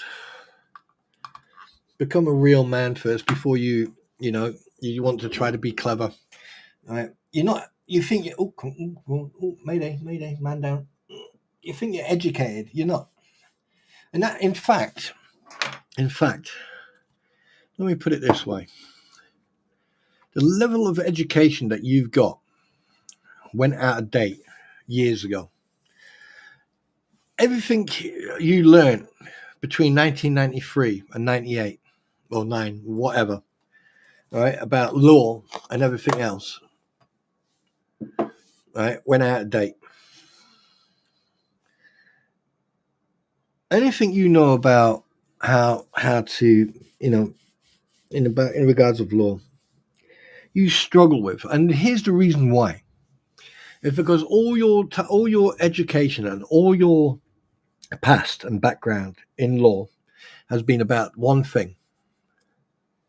And the fact that you've been paying so much attention to your mac and cheese and that bullshittery of all over because of $500, and this has been going on for how long now? That doesn't make you a lawyer. That makes you an ambulance chaser. Now, some people may agree with me. Some people may not. Some people may think that every time you go out into the public, they need to hold you down because your nose turns into a sail. Who knows? I don't know. And the fact that when you wake up in the morning, people need to turn the shutters down. And the reason being is because, if your brain was made of dynamite, then you'd be so dangerous to open your eyes, let alone turn on a light switch.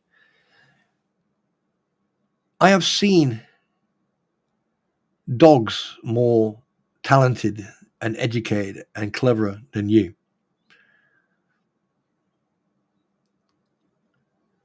But you wanted fame. So here you are. You're getting your fame, but not the fame and not the PR that I think you expected. And the fact that you've jumped on board with someone who's on a hate campaign against Jeremy Hells. Okay. Now, Jeremy Hells is not an angel. No one is. No one's perfect. I mean, Christ.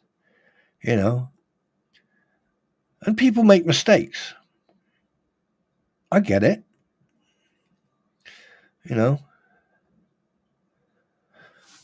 But who's to blame for all this? Who's to blame for everything that's happening in Otter Creek? So it's okay to rip someone off. So it's okay to tell people, right, you don't have this, you don't have that, right? So what you're saying is that Jeremy should have bent over backwards and should have let people walk all over him. He should have just thrown his money out at people. He should have let Lynette Preston turn up and do what she wanted and basically grift off him for the rest of his life. Who was the one who told Lynette Preston to sell a house in Northport?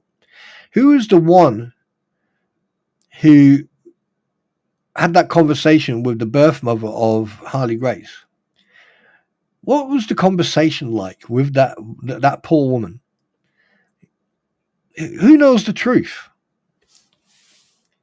Who dragged in Jeremy's son into all this? Who played on it and made money out of that? Who used that against Jeremy? Who acts like that fucking road that goes past Tube Town and their property? who acts like it's their own personal road and that you need a car pass to go past it? Who's the one who's put videos up online deliberately antagonizing and attacking Jeremy in a public place? Who's the one who's made accusations and lies? But here's one thing that has been consistent that a lot of people don't realize. And Bruce, I hope you're paying attention to this, you idiot. Who's been consistent? Who's shown consistent evidence? Who?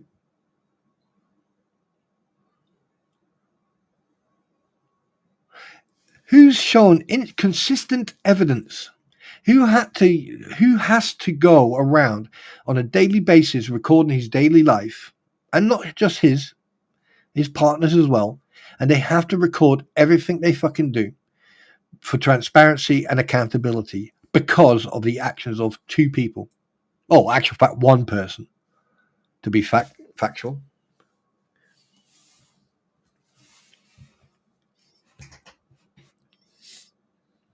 So who's to blame for all this that's happened over the last 2.5 years? Who is to blame for all the money that's been spent to prove one's innocence? Who? You, Bubbles? You, Bruce? Huh? Tamara?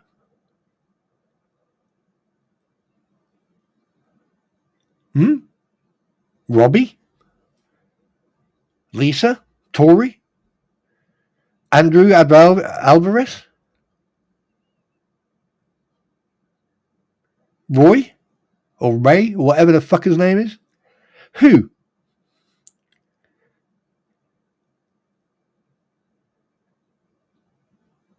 Anyone got an answer for that? And the fact that not just myself, but other people have pointed out your undoings and your mistakes, and the fact that you'll still sit there and continue your bullshittery and your lies and your fabrications.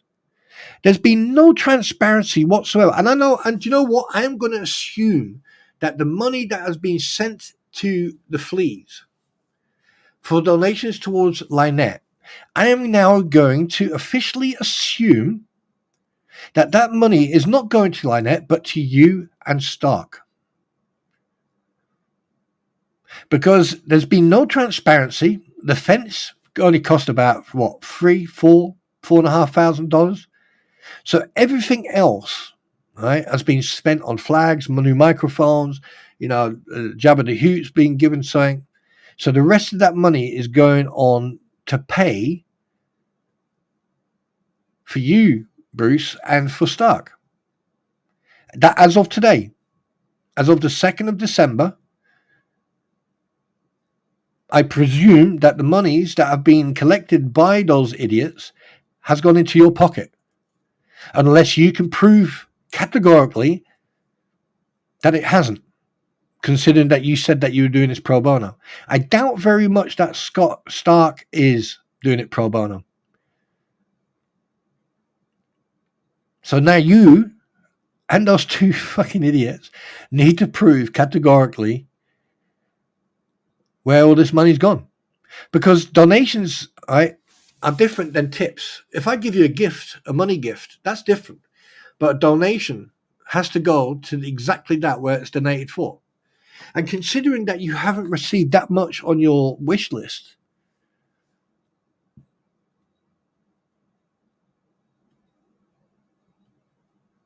so let's see some transparency. And I doubt very much they will ever show any transparency because they're afraid. Because here's the thing. The reason they can't show transparency is because the minute they do, they know that the IRS will get involved. They know that the SSI that Lynette is getting may get fucking cut down or stopped. They know that things will happen to certain people. So that's why they're not showing transparency. That's why they're afraid. That's why you don't see anything. All right? Because the mistake they made, right, is the fact that when they were going on about getting donations for the fence, if you remember back, they said that they had a certain amount of already got, they already had a certain amount of funds for the fence, and they just needed a certain amount of monies to complete the cost of the fence. And lo and behold, I think it was an hour later or a couple of hours later, they received the whole sum for the fence. So they had the money for the fence a couple of months ago. So it took them nearly a couple of months to get that fence. Okay, delivery, whatever, yeah. And the fact that they only got one bag of cement per post, which is actually you need two, by the way, just thought I'd let you know, because the thing is, if you don't cover a certain amount, right, you need to cover the rest of the pole so it doesn't rot. But obviously, you know how to make fences anyway. So that tells me there's a shitload of fucking unchecked funds that you've received from multiple people that haven't been accounted for.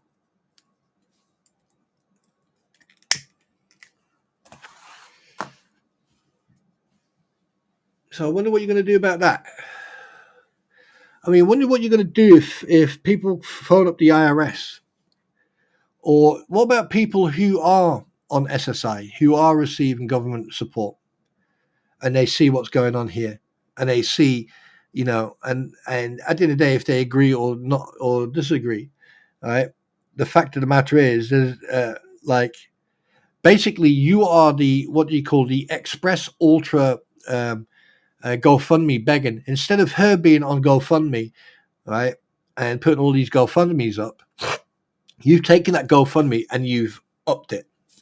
You've gone from basic to ultra, right? And let's be honest, I mean, you've made 20 times more than she did when she made a GoFundMe.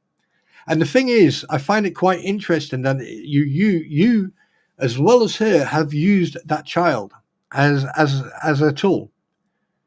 Oh, we're doing it for Harley. We're doing it for Harley. Okay, then can Harley ride an e-bike?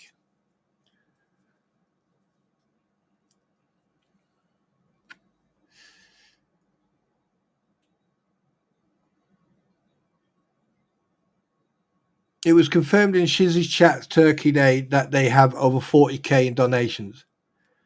Has this been proven, or was this stated on there? Because the thing is, it's very easy to say. I mean, 40k. Holy crap! They could build completely, and I mean completely. Take that barnuminium, right, and they can get lumber, drywall, electrical cable, plug sockets, and everything else, and they could build a temporary or a little fucking apartment inside that barnuminium. You know that, don't you?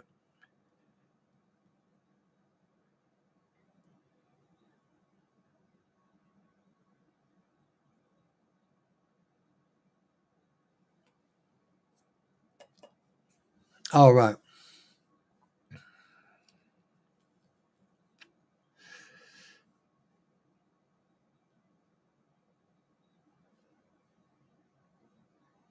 Guesstimate calculations, right? Okay. Well, they probably had enough money to get all the information and everything else off Silverman because he wanted 16 grand. So I presume that with the money they've gathered, they've probably paid that, paid him off or gave him the whole 16 grand, and they've got everything they need, all the paperwork. So, where's the rest of the money? It's going to be very interesting because the thing is, she's not going to be quiet for long. She's going to, she is going to be she's going to be itching to fucking get on Facebook. She's going to be itching. I bet that fucking woman is running around that compound like a fucking psychopath trying to go, I want to go on Facebook. I want to fucking post.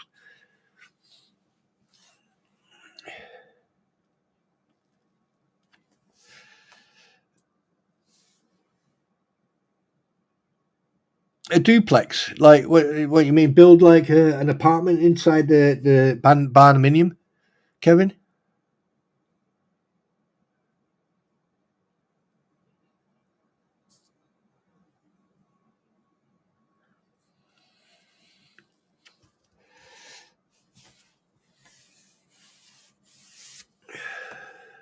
Do you know? To be honest with you, this whole thing bores the shit out of me.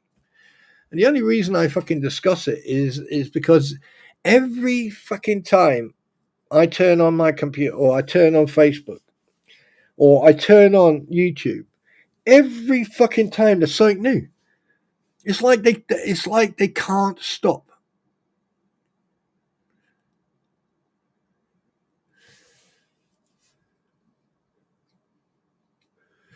I know for a fact that Lionette's going, where's the money? Where's the money? Where's the money? Where's the money? Where's the money? Where's the money? Where's the money? I bet you for a fact that's what she's doing. And the fact that the Fleas have made the public announcement that they are the PR team for Lionette, I wonder how that's going to go down in court when they get called in as fucking state witnesses. Oh, okay then. So you speak for Lionette? No. Well, according to your statements online and your statements and the website that you put up, according to that, you are. So, how long has your company been? When was your company established? Oh, do you have liability insurance? Do you have public insurance? Do you have any type of insurance? No, no, no. Uh-oh.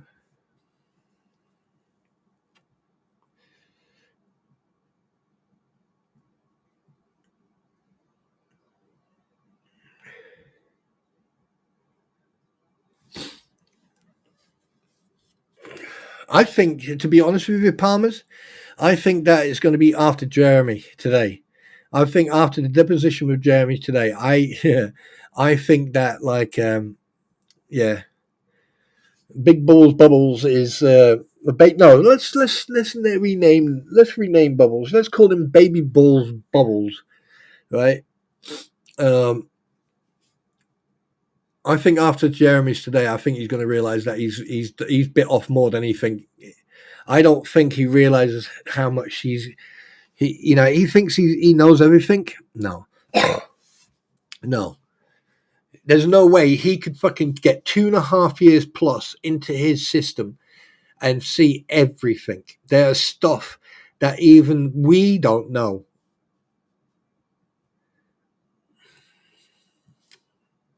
Because one thing you have to remember is that what you don't know, yeah, what Jeremy or what Randy have, you don't know what they've got in the pipeline, and I've got a feeling what they've got. But holy shit, I don't want to be in bubble. I don't want to be in Baby Bull's fucking shoes today. Oh boy, no, no, no, no, no, no.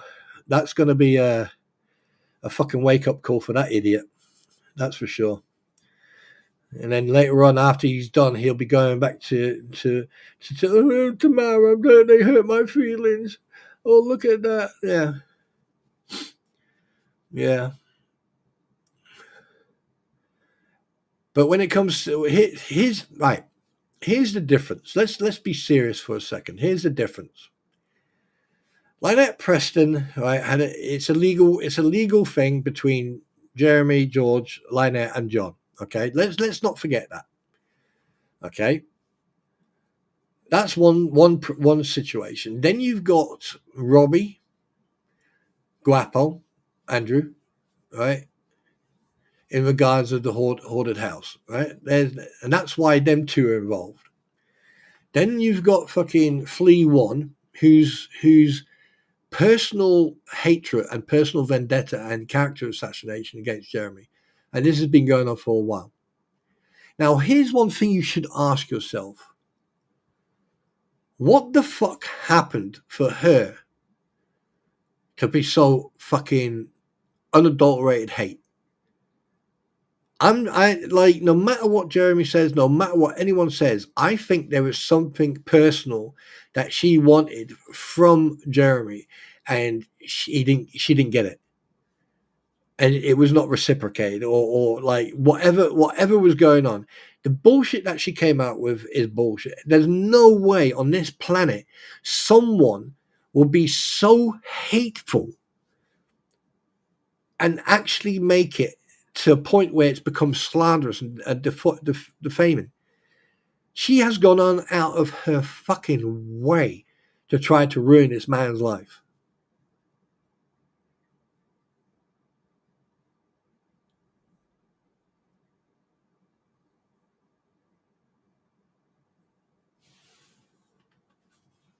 Who are you trying to save face? What are you on about, Hose?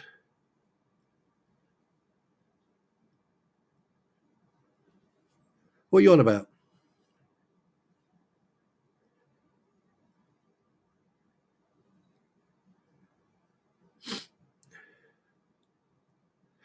Yeah, Hose, nobody signs their name exactly every time. Of course they don't.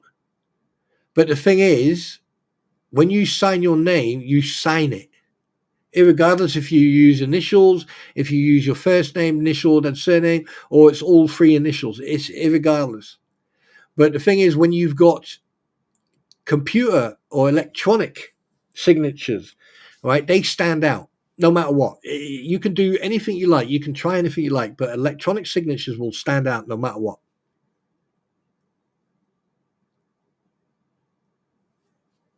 What mistake have I made 8 times?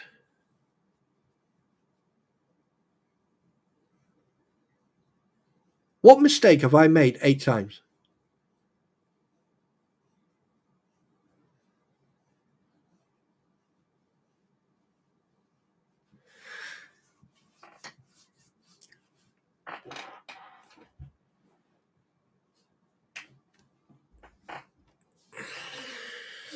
What mistake have I made 8 times?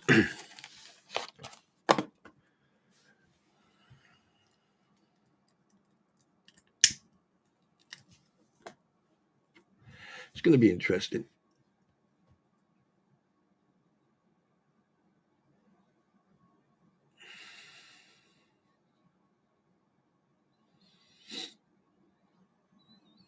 Mm-hmm. Come on, host. Speak your mind. I mean, I'm not. I'm waiting.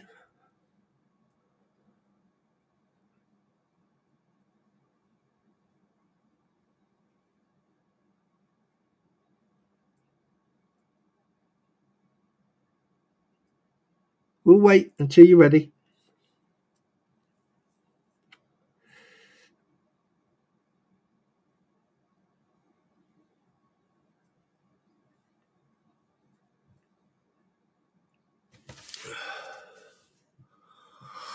We'll wait.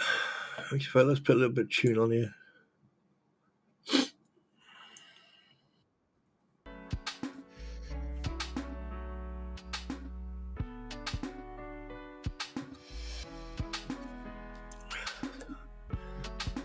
I can wait. I've got all fucking day.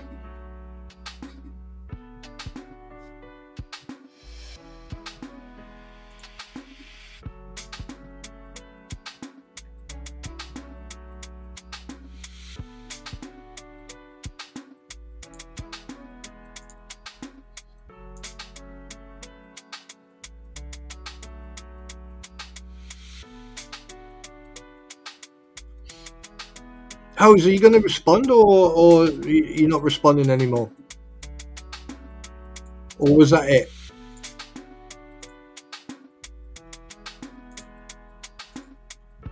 I mean, you have to explain to me what you mean with, like, I've made a mistake 8 times. What mistake have I made? Because I know for a fact I haven't made any mistakes.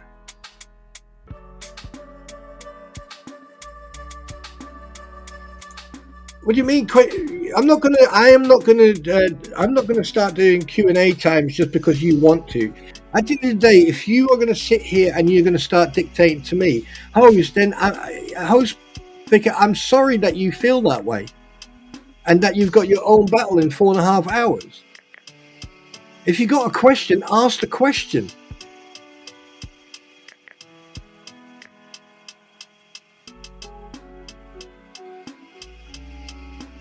That's all right, Ozzy. So Host Picket, if you've got a question, then ask it. You don't have to wait for Q&A to ask a question or even say anything. I mean, what the hell's wrong with you?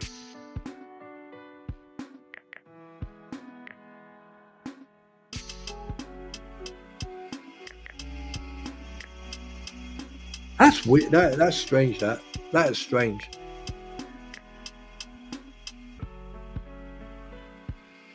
If I made it, look, if you've got something to say, then say it. Otherwise, then bye. I'll see you later on when next time I'm live. You know, maybe you'll be in a better mood and a bit more communicative. I'm not going to sit here, all right, and do Q&A, but like, because you want me to. If you've got something to say or you want to ask something, then ask it. But don't make a big fucking deal out of it. And if you don't like what I'm saying or you don't like the way I'm saying it, I'm sorry, but like, if you're going to fucking dictate or try to dictate to me that I need to do this and this and this, I'm sorry, but you don't tell me what to do. No one does. There's only one person, and I'm not dead yet. So, got anything to say, host, then say it. You don't have to wait for question time. Simple as that.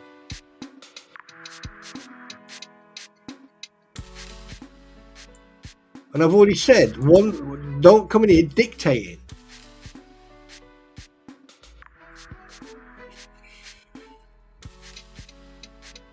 Jesus. I mean, I can understand that people are getting frustrated about shit, but fuck's sake.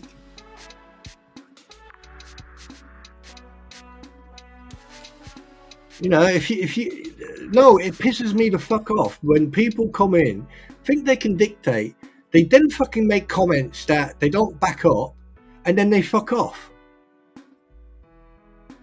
And then, you know, I mean, like, seriously, I don't give a shit about people's moods or, you know, but if you're going to be fucking emotional, fuck off and come back when you're not emotional.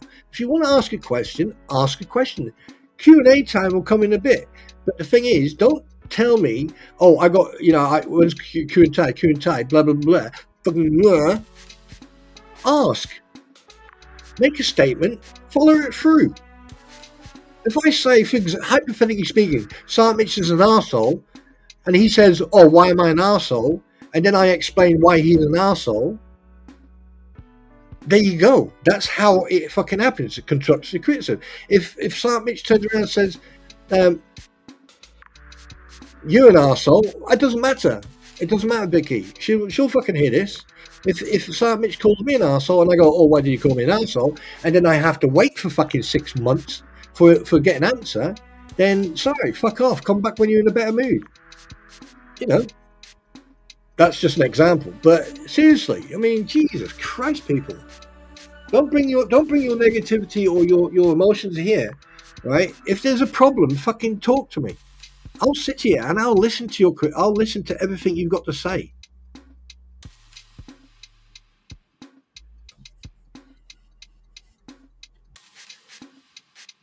Oh, my blood pressure, my blood pressure.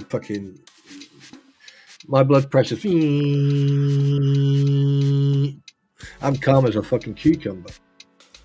But I just don't appreciate. I just don't appreciate that. You know, I have told everyone, you if you want to speak, as long as it's constructive criticism, I'll be more than happy to sit here and have that conversation with you.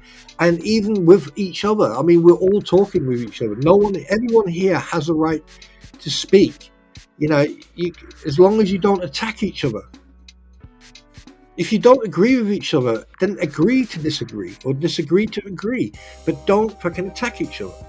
And if you're gonna question me, then have the decency to fucking follow through. You know, I was eight times. No, I wasn't. You can tell those signatures are electronic. You can tell that he made mistakes, not once but twice. You can tell that he's fucking writing shit up for Stark. And I wouldn't be surprised that the conversation between him and Stark is this: hey, Bruce, write what you want. Just send me a copy. All right, yeah, happy with that. Yeah, crack on. Put my name on the bottom of that, and then yeah, we'll crack on. right? But the thing is, Bruce made a fucking mistake. He didn't pay attention to that Scott's name because he was fucking lazy. Because he's more interested in getting his fucking bullshittery out there and not thinking about the actual case. He's not thinking about being professional. He's always thinking about his own fucking story. And this is why he's made mistakes. And this is the reason why these mistakes are going to come back to bite him in the ass. And if he's not careful, I mean, at the end of the day, when he's going into these depositions, a deposition, you're supposed to be unbiased and you're supposed to be prepped and ready with the questions that you want to ask that are relevant to the case. He's not going to do that. He's going to go in there and he's going to try to underfly the radar and try to put in fucking questions that are not relevant to the case. And I hope that fucking Randy is fucking prepared for that. I really do.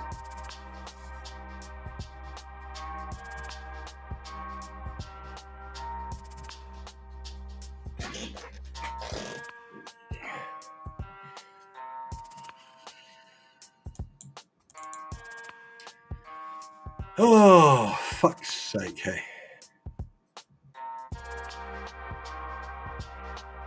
Right. Oh, but guess what? Oh, but guess what, people? Now, see, hoes, if you'd have waited. Now, if you'd have just waited. Now, one thing. I bet people are going, oh, are you angry? Are you angry with hoes? No, I'm not. I'm just a little bit disappointed. That's all. I'm just a bit disappointed that, you know, I didn't expect that type of behavior. I didn't expect that type of mood swing. But hey, here am I. So, ladies and gentlemen, let's have Q&A. Let's have Q&A time, shall we?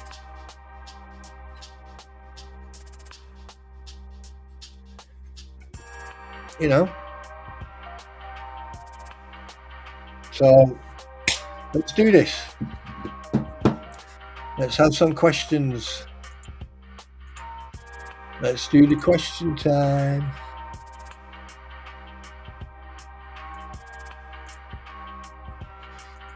So if you got questions, you better fucking start asking them now.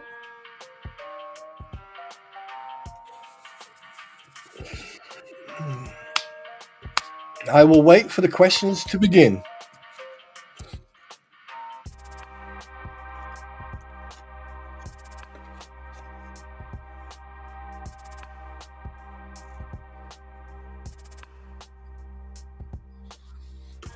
Yeah, I know. I know. No, you're not, Mitch. Mitch, you're not an asshole. I was using you as an example. Don't take it personally. Right, okay, guys. Right, time you answer some questions. Let's go. And remember, you need to @ me and then the big Q and then ask the question, please, because then I know it's a question. But if you just put it in like oh, he's already done that, Max. I've already done it. He's already got the message. He's already, yeah. Right, okay, let's look. Let's look. I mean, so guys, this is what I would like you to do, all right? I would like you to go like this. Okay, I would like you to then go like this and then ask your question. That's what I would like to see. If you're going to ask me a question, because then I can separate it from the normal chat. Thank you. Okay, glad to see that Mrs. Spawn let you in from the game. Yes, she did, Paul. Yes, last night it was funny. Broke phone. Okay, right. Okay, how long do you think JH Depot? Oh, right. Okay, how long do you think Jeremy's depot will, given all the circumstances? Well, I mean, I am just guessing now. I would say probably 45 minutes, hour and a half, if that. Because obviously with the biased attitude, I think, yeah, it's I would say an hour, if that. and there'll be a lot of objections. I think what is probably going to happen, and this is my own personal opinion, I think he's going to wait until he's actually talking to George and Shara. I think Shara is going to get belted across. She's going to get hammered. So is George. I don't think he's going to try it on with Jeremy, but I think what he's going to try and do is he's going to try to manipulate the depots for George and Shara. Right. Do you think Bruce will grow a brain? No. Next question. Best moment of your wedding day?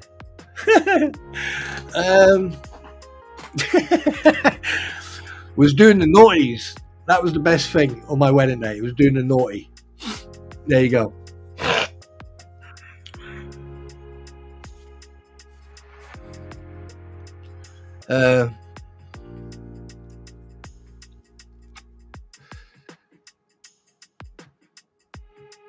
No, it won't go all day. I mean, let's put it. I mean, thinking about it, going back to that question. Oh, fucking hell, Star. Yes. The lawyer's there, but I think there's a certain rule where the lawyer can step in if they need to. It's just like when Silverman was with John. But here's the thing. When Lynette was having her deposition, right, she didn't have any legal representation, and that's probably why Randy was a little bit more reluctant, to dig into the questions. But that's why he was asking the questions, and he was trying to be as polite and as friendly as he possibly could. But when it came to John Cook, right, Randy knew that Silverman was there, but like he said, he objected, and the deposition was stopped. The thing is, though, Silverman was not representing John Cook, so that was an illegal interruption, and that shouldn't have happened. Now, I don't know the laws in and outs about depositions, but if you hang on a minute.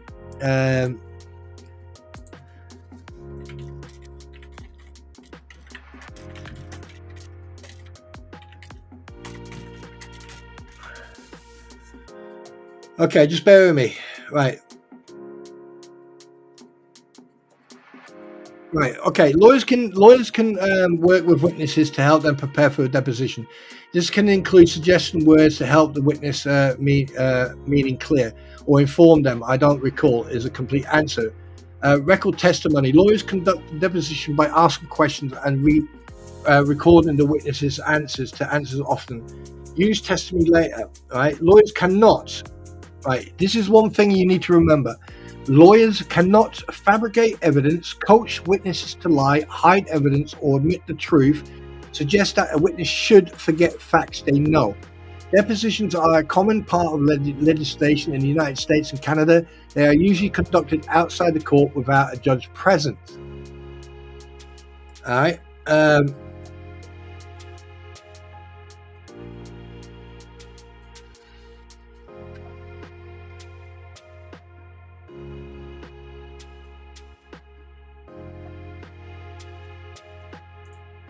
Are there any more questions about, or do you want me to go into depth about a deposition? Right. Okay. So, question. Randy is good doing George. Max, it's 1 second, please. Thank you. Spawn question. It has been day 7. Spill all about Bubbles. I've already mentioned it the other night. Basically, Bubbles lives in an apartment. He has a C-class Mercedes, a grey one. He lives in an apartment, a unit 201. Part of the postcode is 148. And Wash One Up was one of his accounts, and Tamara, and both of them are responsible for The none, yeah. And there is proof out there. There is evidence out there.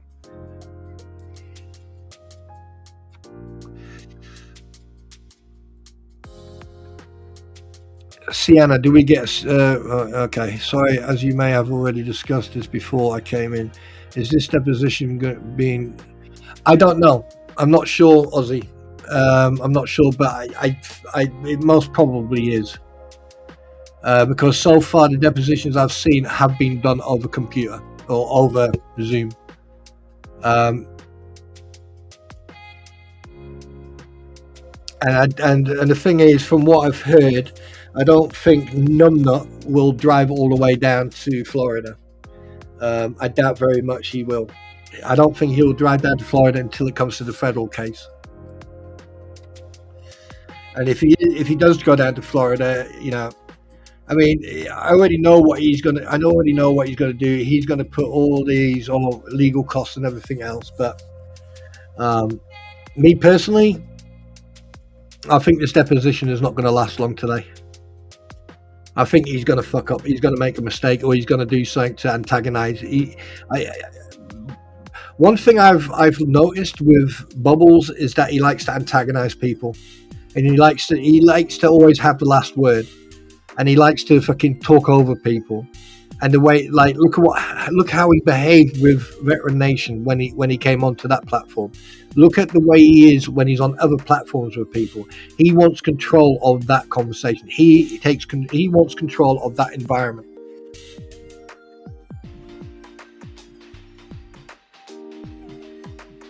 And that's the type of person he is. But the thing is, he's going up against Randy Socket. He's going up against Jeremy. And just going up against Randy Socket, the thing is, we don't know what Randy is like when it comes to fucking head-to-head confrontation with lawyers, with counsel. We don't know. We just know that he, you know, when he does come in, he comes in swinging. But when it comes to this deposition, you know, what do you call it? One second. Right, a deposition, for example. Okay, let's look into the nitty-gritty about a deposition. Right, how long does a deposition take? It can be from 30 minutes up to 7 hours. Right, and that's per day. So that means it could take multiple days. If you know, right. The link, and also it depends. It also depends on the scope of the questions, the details needed, and also the willingness of the people who take part in that deposition. Right, that's how long it takes. It could be 30 minutes all the way up to 7 hours a day, and it could fucking take multiple sessions. Right, what happens after a deposition? Deposition is finished. Transcripts and video recordings of the testimony are sent to both sides. Right, the deposition, along with other evidence collected during the discovery period. Can you refuse a deposition? If you are subpoenaed to sit for deposition, you must show up by law. You must answer the questions truthfully and honestly, and to the best of your knowledge. Failure to do so can result in imprisonment or contempt of court, and forced into a deposition there. Lying under oath can result in a crime of perjury, but we already know that Lynette and John did that, right? Now, I'm trying to see where it says about lawyers, right? Blah, blah, blah, blah, blah.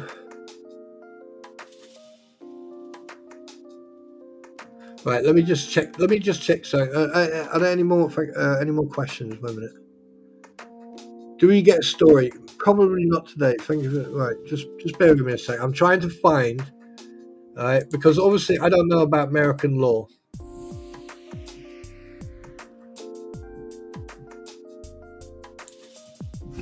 Oh, wait a minute.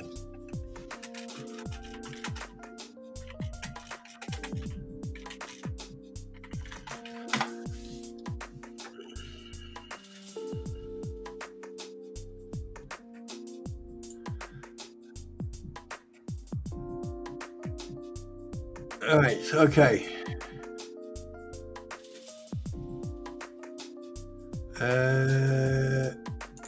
All right, let's go to Marshall. Oh, wait a minute. Okay. All right, let's have a look at this. Right, depositions. Taking a deposition, pre-deposition planning. All right. Should your client attend? No. Should you waive things and stipulate to stuff at the beginning of the deposition? No. Stipulations are rare and should be worked on in writing and well in advance of deposition. All right. A typical deposition formalities at the beginning of the deposition: ask the court report if he or she is ready. State in loud, clear voice that the deposition is beginning. Identify your name, connection in the case, anyone in the room. If a mouse runs by, get the name and put it on the record. So if anyone or anything, yeah, right. Ask the notary public to swear in the witness. Ask the witness to state his or her name and spell it. Explain to the witness the procedures are conducted. Right. Okay. If the deponent was supposed to bring documents, ask for them to be produced. Give them to the court reporter, and ask him or her to mark each item. Exhibit 1, 2, 3, and etc. and so on. Describe them verbally as you do. All right. After they have been marked, ask the opposing attorney if he would like to see them and put them in the record. Outline the topics of the covered disposition. The opponent's background, name, all that shit. State the opponent's health, including drug, alcohol use, disability, blah blah blah. Ooh, pardon me. Criminal record, name, age, the previous marriages, current job, including hours, salary, job history, and all that shit. If the opponent represents a corporation or all that, factual colony or of events, ask about source of information. Ask the opponent to describe and draw a diagram of opponent's locations. Ask names. Oh, I mean, this is there's a lot of asking. Right? Plaintiff should ask defendant to explain reasons for each denial. Okay. Right. Go over allegations in pleading. Defendant should ask plaintiff to explain reasons for and give details of the basis of each allegations in the complaint. If defendant counterclaimed, plaintiff should ask for an explanation and the factual basis for each allegation in the counterclaim. Go over factual assertions in the third-person reports. Ask for admission, denial, explanation, detail of any incidents mentioned in the report by police, welfare, etc. Make a list of allegations. Right, and Jesus Christ. How to ask good questions. Right, okay. Objections by opponent. Proper response to objections during right. So you can object. So objections can be made. If your response to the opposing attorney instructs the witness to not answer, right? The response to proper objections, obstructions, and other interference with your ability to conduct a deposition. Defending a deposition, right? Jesus Christ, guys, you need to do your research on this. You need to read. There's a lot to fucking do here. There's a lot to look into. Jesus Christ, I didn't realize it was that much. Well, Bruce, I bet you've been up all night. I bet you've been awake all night.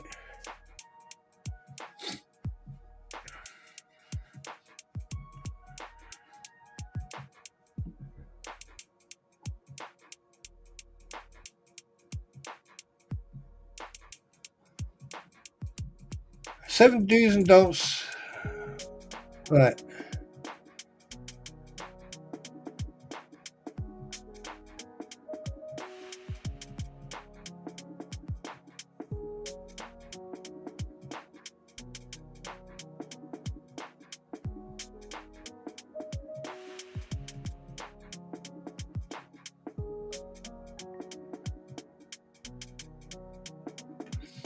I'll tell you one thing.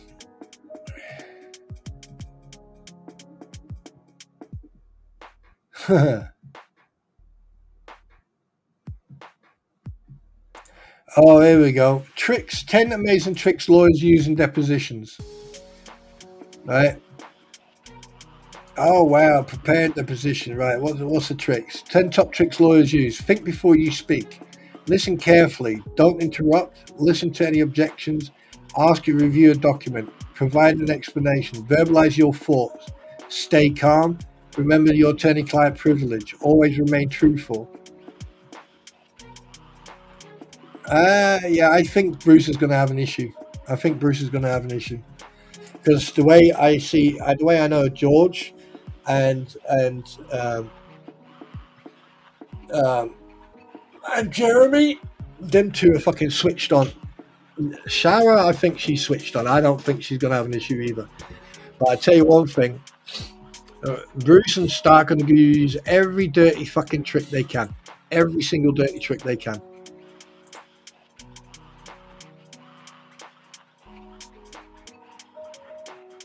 Oh, and I heard that. And here's another thing. Question: do you want to hear a correction? Hose, I don't know what the hell's going on with you, but yeah, go ahead. Go ahead.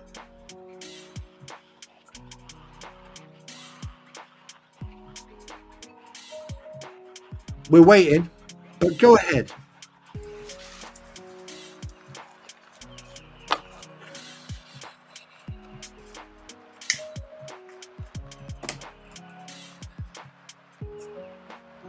While you're doing that, I'm going to go and have a giggle.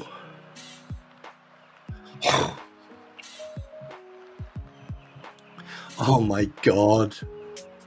Metzkin got a fucking membership. Oh shit, that's funny. That is fucking hilarious. That's too funny.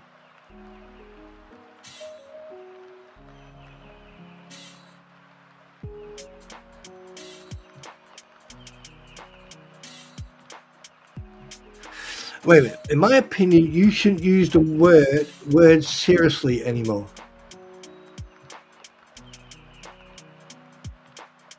What?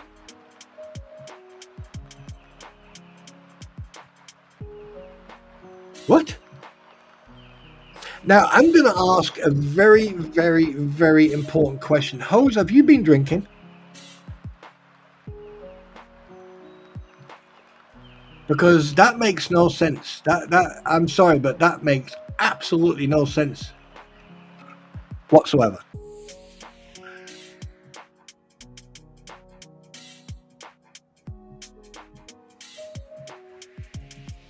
So now I can't use the word seriously. Is that what you're saying? Actually, Kevin had a good question there. Why? Why can't I use that? Yeah, look at my stream channel. Yeah, what about it? Oh.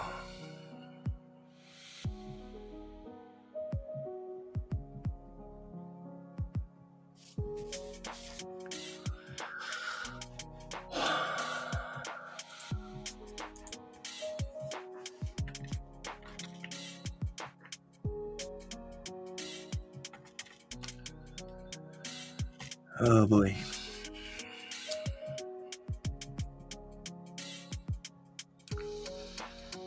Yeah.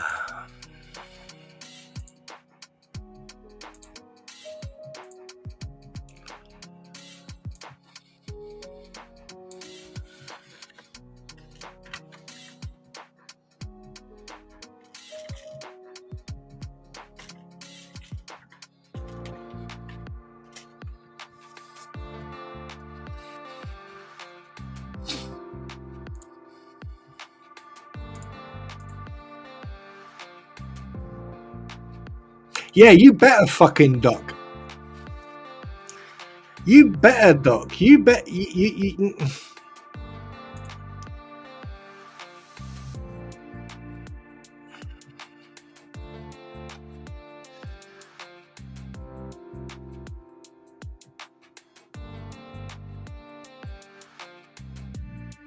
Oh my fucking God, Hose, but you are an absolute fucking drama queen. I swear to God.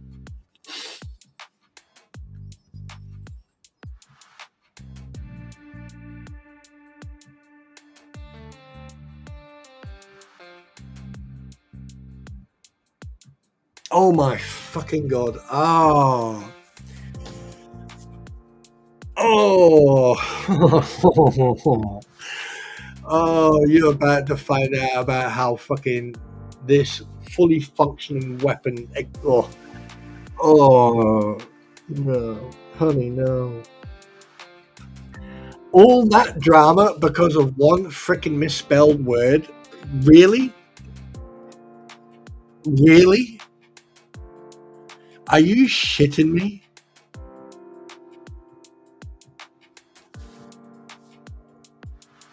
I don't know if I should fucking wow. Wow. Wow. I bet you're fucking you better be hiding. You better be hiding. You better be hiding, hoes. You better be hiding somewhere. Yeah. Wow. In the fucking heart. In the heart. There's me thinking that, like, you suddenly fucking, I don't know. And then you come out with that. Then you come with that.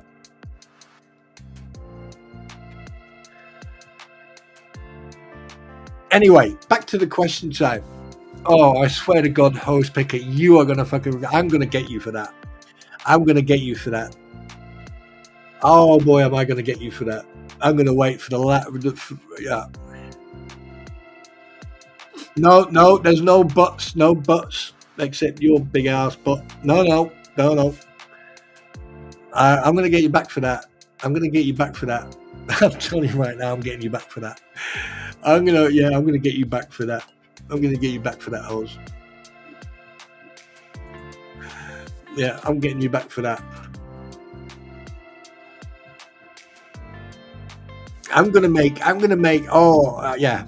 I'm gonna get you back for that. Oh, I can't wait. Oh yes. Oh, what have I done? Oh yes, I'm gonna get you. You have no clue what you fucking unleashed. You have unleashed the Kraken. Right. Anyway, any more questions? Right. That's 2 now. She got over on you. She got 1 over. No, just once. She only got 1, so just once. Don't you worry. I'll get her back. Don't you worry. Don't you worry, Tim. I'll get her.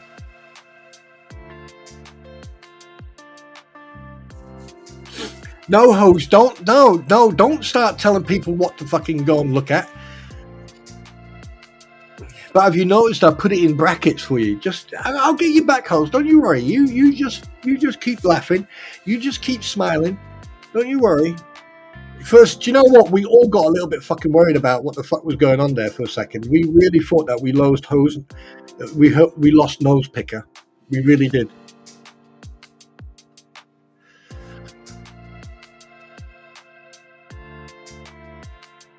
Hey, listen, people have accepted me for who I am and what I am. I don't care. Where's the cat? Why do you always run like you're about to shit yourself, cat? Why? What is it with you? Oi. Anyway,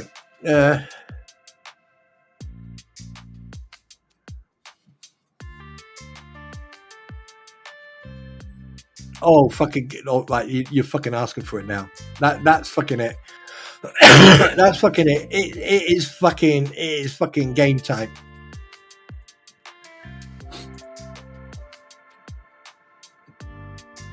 Right. Shit, you fuckers picking on me. What? Hey, why are you picking on me today? What the fuck have I done?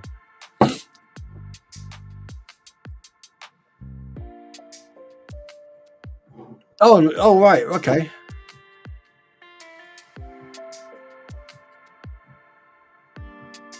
I swear that. What is it with you guys now picking on me? Hey, listen, don't pick on my fucking spelling.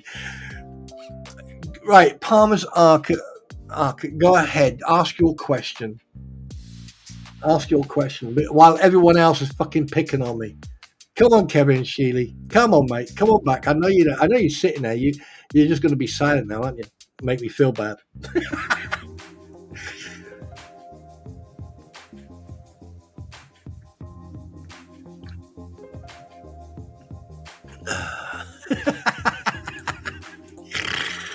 Oh, this is funny. Oh, I'll fucking get you back, hoes. I swear to God.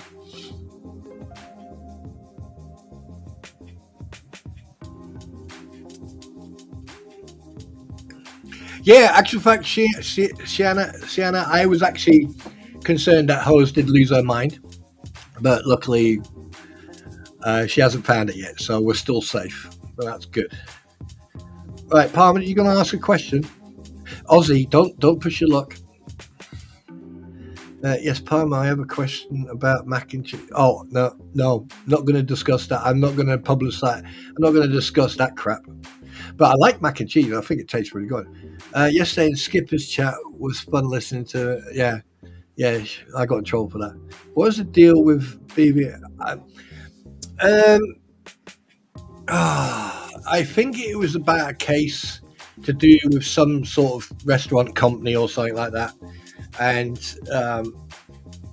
he wasn't happy with the fact that he didn't get costs or get paid out, and I don't really know. It's something to do, and a complaint was made, and it went to the disciplinary committee, and I don't know. But the thing is, it's still ongoing, and I don't really care. I don't really care because that there has nothing to do with this case, and he's sort of like trying to use this case and that case to get the publicity that he wants. He wants to become famous of, a lawyer who's gone against the committee board. You know,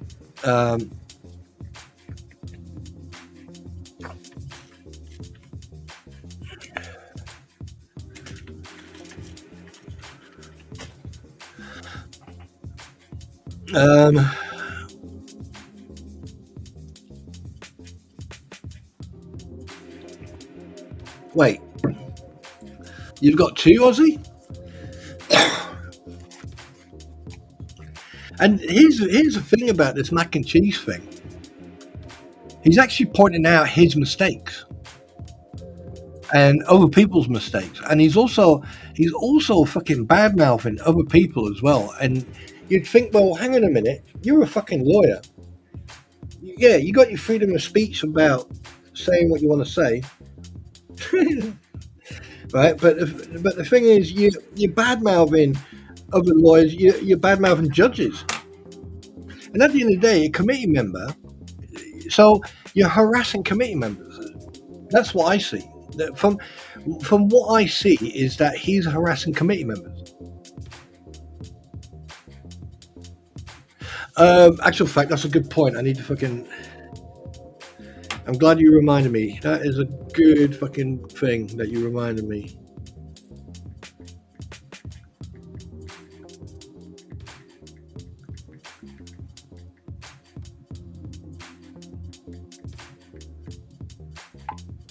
There you go. I just sent her a message. Thanks for reminding me on that, Manly.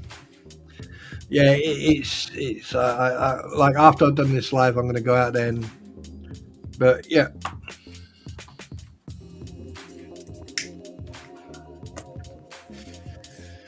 Do you know what? I could actually wait a minute. Could I strike that? Considering that he's used my.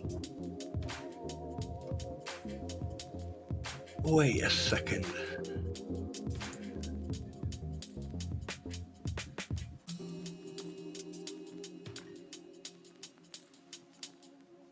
Where is it? Oh, there it is.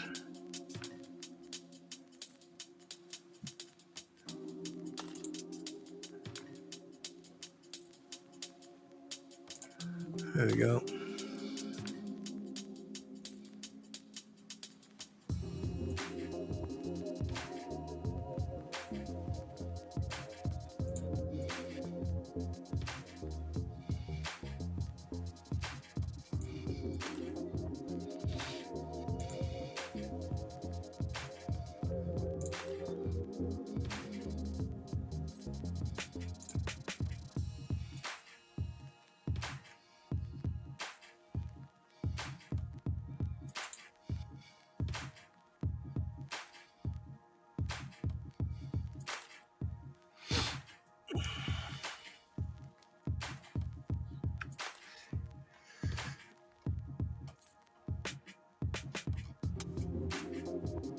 Where is it? Where the fuck is it? Where the fuck is it? Where the fuck is it? I just noticed something. Where is it? Come on.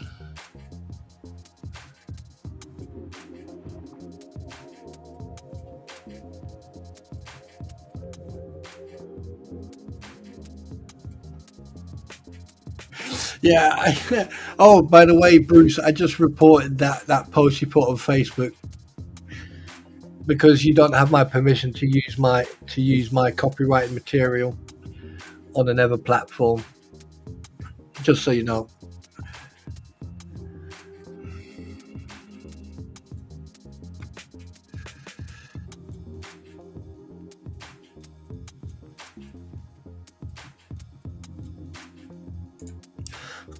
Well, guys, you had your choice about the questions. You didn't ask your host. Revenge is sweet.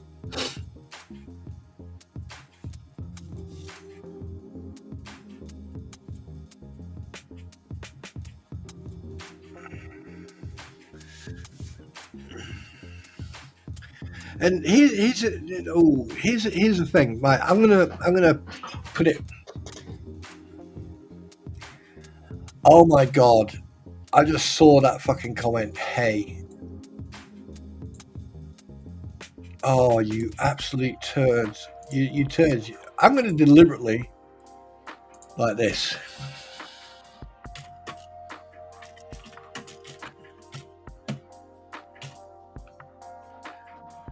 Oh, I can't do that. Why not?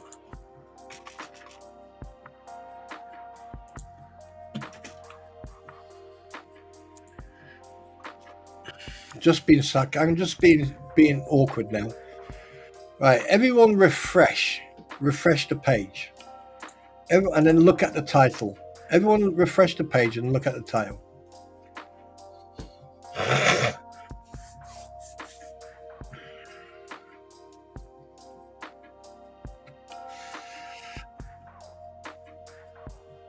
Oh, Bruce is an absolute clown. He's an absolute fucking clown. Oh, wait a minute.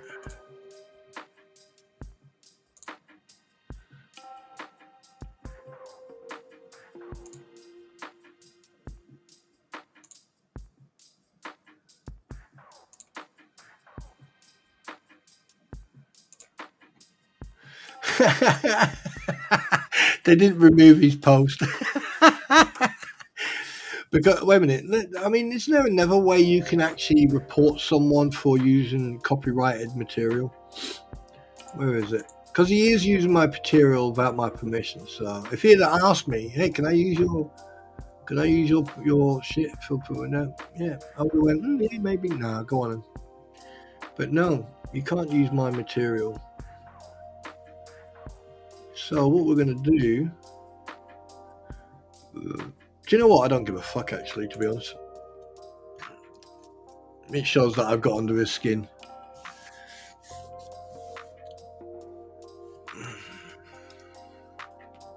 Oh no, no! Don't push your luck, host. Don't push your luck.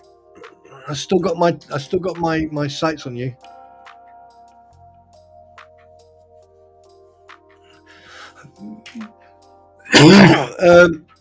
Melanie, I don't care about either of them.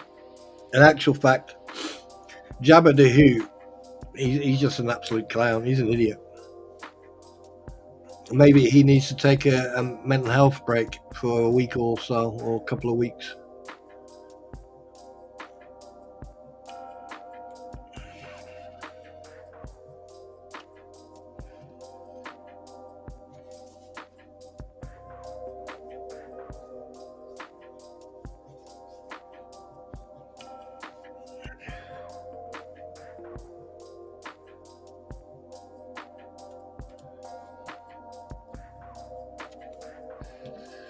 Oh shit!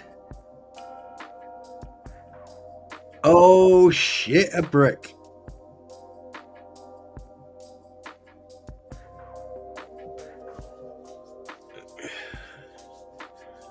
Oh shit!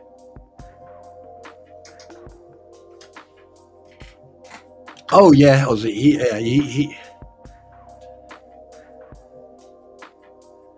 When I get wound, I don't get wound. I don't get fucking wound up, Nana. Promise. I don't. I don't get. Wait a minute. What the? Wait a second. Hold that. Wait a minute. What is wrong with this picture? Please excuse me.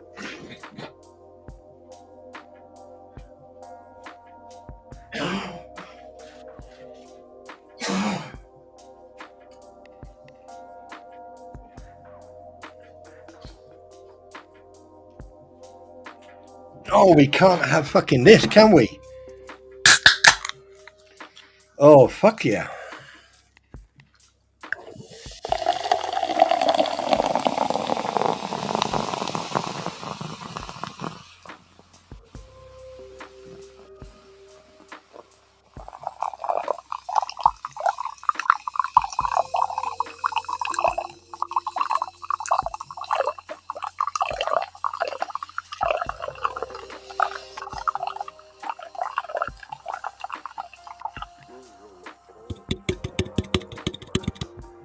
Ladies and gentlemen, you just heard it here.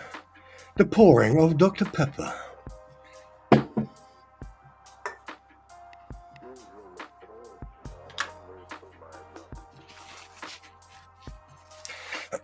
Wait, yeah, you called me like you would call a dog 3 times. I've gotten you twice. 1 more left. I'll save it for a while.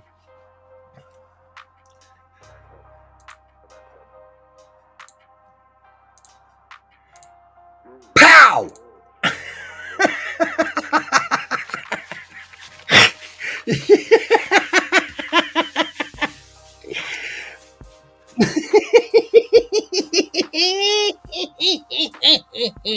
No.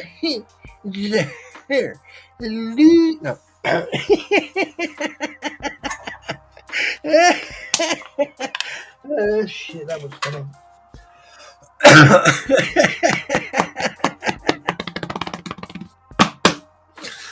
Sounded like a pissing in the bucket. Oh god, I was got you, bitch. Got you, bitch. Autobots, roll out. Yeah. Yeah.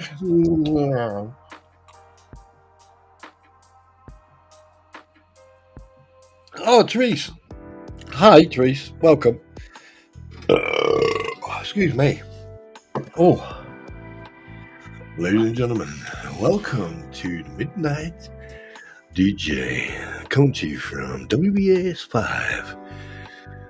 And tonight, we're going to listen to some relaxing tunes. So lay back, relax, close your eyes, and remember to forget all the negativity that happened today.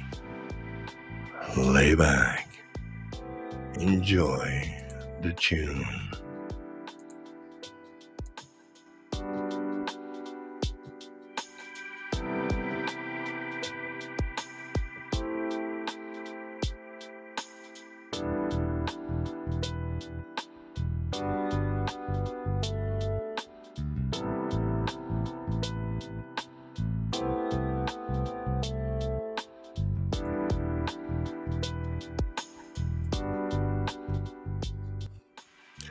And remember, nose picker is always there for a giggle.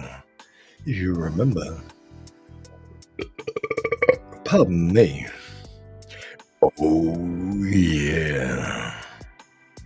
Actual fact, where's Jen? What have you done with Jen?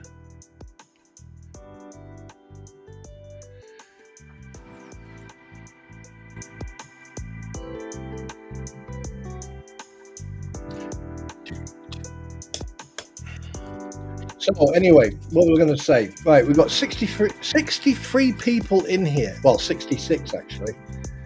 46 thumbs up, 2 thumbs down. Oh, thank you very much for the views for the guys who put it down. So thank you very much. Merci beaucoup. Dankeschön. Spasiba. Schätze. And please come again. Every view means something. And let me tell you something right now.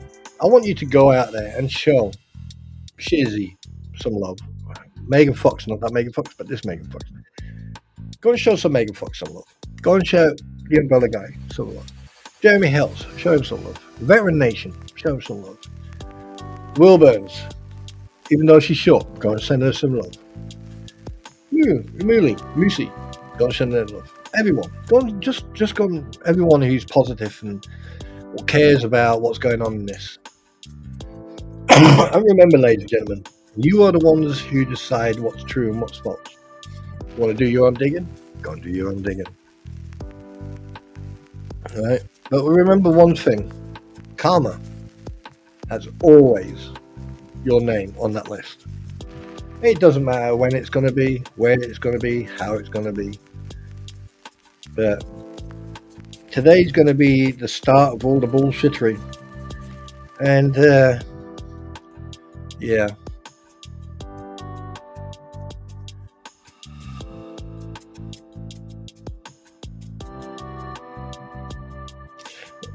Yeah. You're all going to fail. You're all going to fail.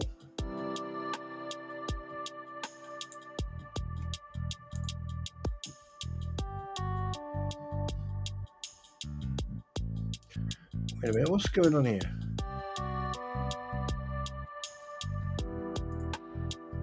There you go, that's better.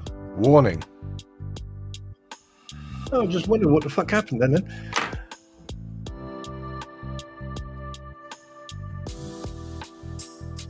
Yeah, easy on the grabbing of the undergarments there, madam.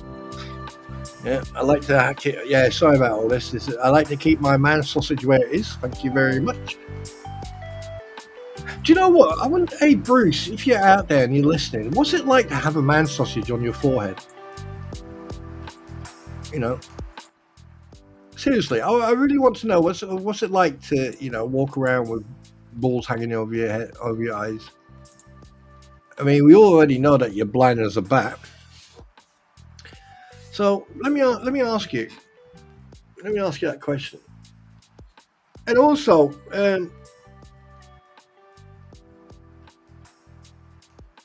you know how many things you guys have done to prove every single one of us right? You know that? Every single one of us, you've proven right. Just by you don't even have to do anything. You just by your actions. I mean, so my question is this: you know, when you play with your man sausage on your forehead, do you look in the mirror and wait until you spit, or do you get help? I wonder how many people have already complained about you to the bar association. I wonder how many people have. I wonder how many phone calls you've made to each bar association to warn them about complaints, because you're involved in such a serious case. I am involved in such a serious case that when you receive calls about complaints, please ignore them. They are just people who are not happy with the actions I'm taking. But here's the thing. What happens if someone calls the Connecticut Bar Association, where you're already well known, by the way, and they say, oh, is there any chance we can send you information about something that's going on and show you?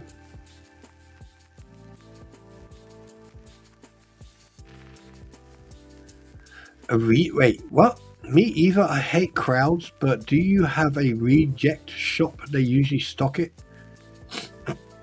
Stock what?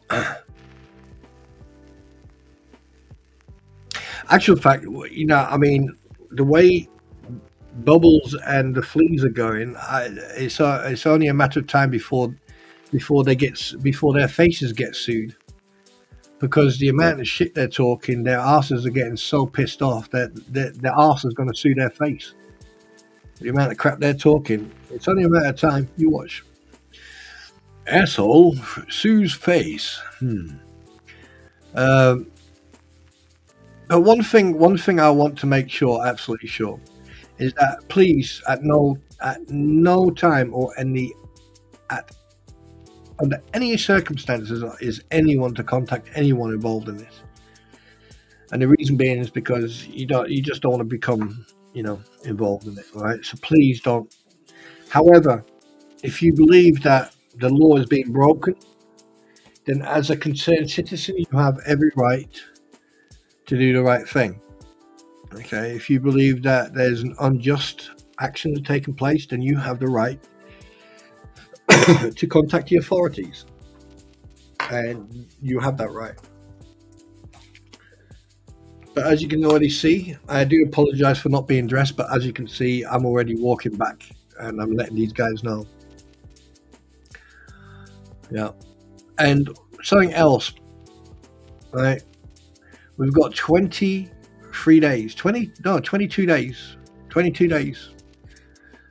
Please go out there and show and pay it forward. If need be, take some pictures of good deeds like paying it forward or helping a homeless person, you know, and post it. Be proud of it. Right? Be proud of helping someone, because, like, you know, we know that maggot Bruce and Co, they're not going to do that. They basically made themselves a nice little nest egg for Christmas. That's for sure. And they're not going to pay it forward. They're not going to spend a couple of grand for a homeless shelter, or, you know, go and hand out socks and hats and gloves, you know, and warm clothing. They're not going to do that.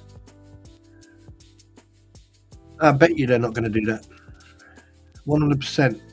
And, you know, and when you do something good for someone, pay it forward. Like, buy something, you know, when you go shopping, if you look into someone's shopping behind you and they haven't got a lot there, just pay it forward. Just turn around and say, right, here's a card, right, or here's $100. If it's under $100, I'll pay for the next person behind me.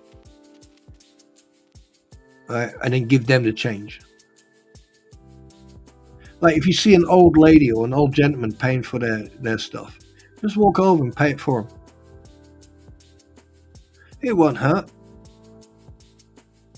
but it'll make you feel good. It'll make you feel good, because we know that there's good people, and we know there's bad people, and then we know there's arseholes, right? And the bad and the arseholes we already know about. But all it takes, shut up, wait, hose? Wait, I did my good deed on fact. Ha! Ha! Ha! Ha! Ha! Ha! Ha! Got you, hose. You're fucked. Got you. I got you. I got you. I got you. Yeah. Who's the fucking speller now, eh? Who's the one who can't fucking spell now, eh? Hey, hose? That fucker's staying up now.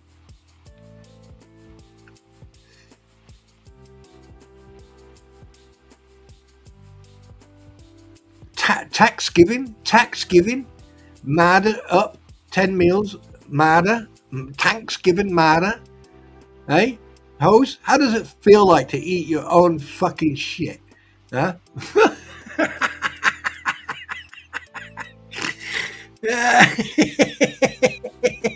Oh, Angie, welcome back to the group. Welcome back.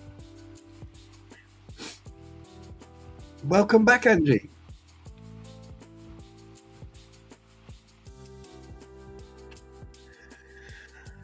Optimus Prime, Bumblebee, roll out. Yes, yeah.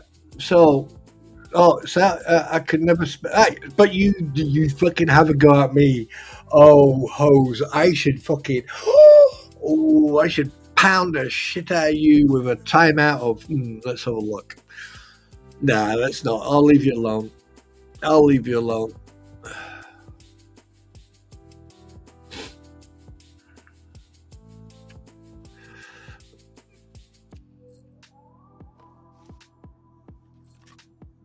Well, yeah. Well, today's a big day. I think everyone should be awake. I think everyone. Right. Here's the goal. Okay. Here's the goal. Here's the mission. Here's a mission. From today until the 10th, all right, between now and the 10th, right, is that you do one good deed and get a picture taken, or just do a one good deed, and on the 10th, if I remember, I'll make a we'll do what you call it? We'll do like a good deed day. All right. I think that right now people should go into their wardrobes and see anything that doesn't fit them anymore. You know, that someone else could wear, and something that people need that live on the street, or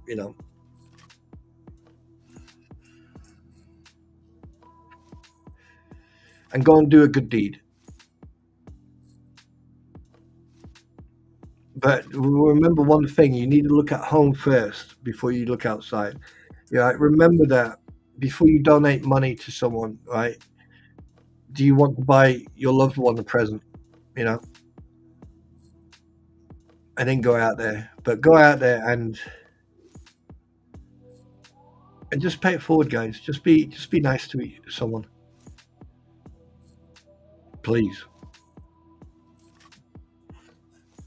And we know that the fleas and fucking Jabba the Hoot and fucking Bone Crusher and Biscuit Boy, they're not going to do that. It's all about themselves. They want views, right? There's 59 of you in here. Okay, 62, 59, 62, whatever. Hang on a minute. Let me refresh. Right? Just go out there and do the right thing. Just do the right thing.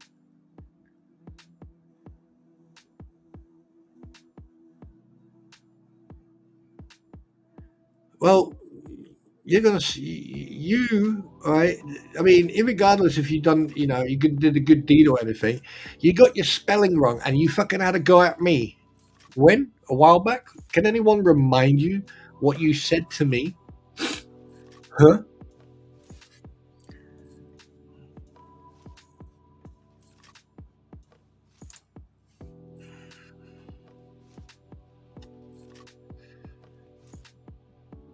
Good, because there's more coming your way.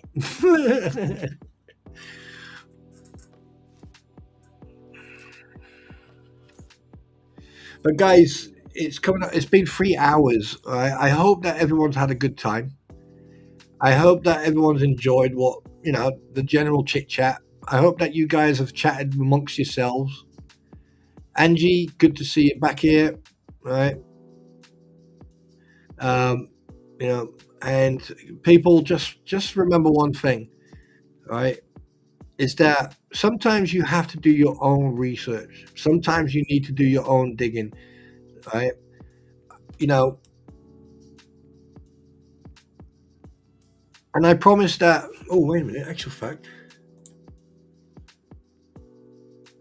Oh, hey, Palmer, are you still here?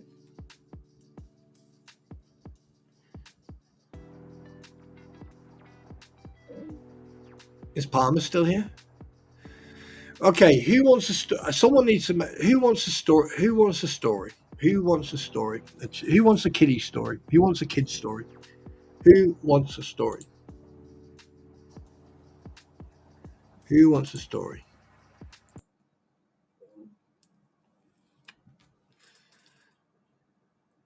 No, not pinging anybody. Who wants a story? Who? Let's get.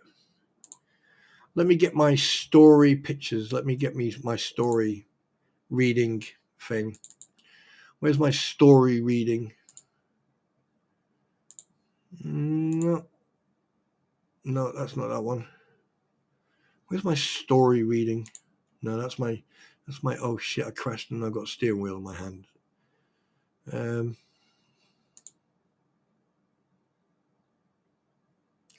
no, where is it?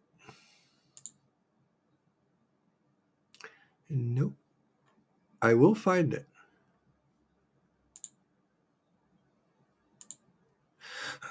Right, there you go. Here's my story. Here's my story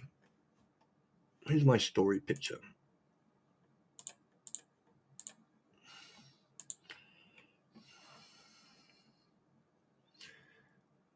Who would like to hear a story? Well, not the giraffe story, but we're going to read a different one. Right. So what we're going to do? We're going to read a story, and we're going to read a story. Okay. and it's called Doing the Chores. Yeah?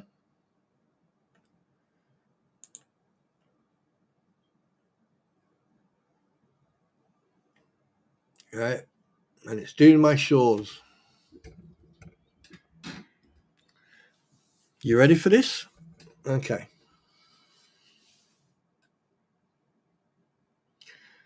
I like doing my chores. Well, maybe not all of them, but most of them. Maybe not most of them, but a lot of them. Okay, maybe not a lot of them, but a few of them. Well, maybe not a few of them, but none of them. Just fooling. I really do like doing my chores. When I do my chores, it helps my mummy and daddy. And as you know, mummies and daddies sometimes need a lot of help. Great job. When do I do my chores? It makes me feel important. And I like to be important, don't you? Sometimes I have chores that I do not like to do. When that happens, I make up silly games and that makes the chores easier. Like yesterday, I had to put my laundry away, and I pretended that I was hiding in my mummy. It was fun, and I think hiding it. Sorry, not in my mummy, from my mummy. It was fun, and I think remember where I did put it. Just fooling. It's in my dresser where it belongs. Sometimes all my chores are done. We go to the park and have over special time. Will it ever get done? I know if my chores weren't done, we wouldn't be able to do that. So to be important and have fun, do your chores until they are done. Do your chores, boys and girls. Right. You want another one? Did I ever finish one? Did I ever finish the giraffe one? Did I ever finish that? Did I ever finish the giraffe one?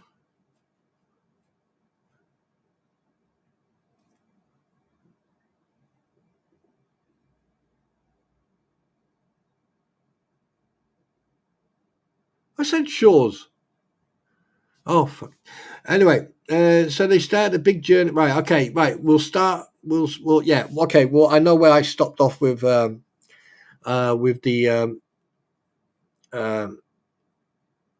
with the giraffe story. Okay, so right. Anyway, right here we go.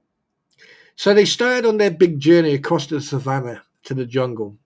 The sun was so hot, and there was no food and no place to get a drink of water. And then they heard. Then they heard it. It was thunder. Thunder. They all shouted. Thunder was very scary to the animals of the savannah. Can you guess why? Fire. Sometimes lightning hits the dry grass and the whole savannah catches fire. Then everyone has to run, and that is exactly what happened. Fire, they shouted. They could smell it, and now they could see it. The fire was coming towards them. Ginger had to think fast because she was too tall. She was so tall, she could see further than any other of the animals. She stretched her long neck up as far as she could. Now she could see a place where there was no fire. Quick, she said. Everyone run this way. All the animals followed her and ran as fast as they could. Soon they were out of danger. They stopped and gathered together one more time. Is everyone here? Ginger asked. She wanted to make sure they were all safe. All the animals looked around. They were all there. And then the most wonderful thing happened. I felt a drop, said a zebra. Me too, said an antelope. It was rain, and finally everyone was very happy. It started to rain a little more, and then a little more, and then a little more. The rain put out the fire so they didn't have to run, and the rain filled their watering holes and made the plants grow again, so they didn't have to make a long trip to the edge of the jungle. Everyone would soon have enough food and water. So Ginger, the giraffe, went back to her favourite tree and continued to munch on the leaves and buds. The end.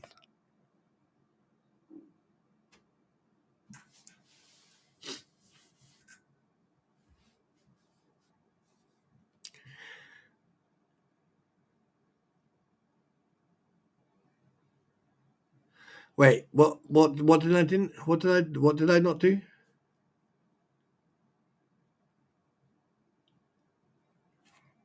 Wait, what am I missing? What's going on? What do I miss? Let me catch up. Nightmare about flea and lice, please.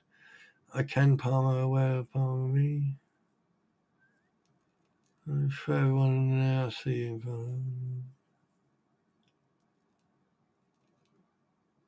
Peekaboo, I see you.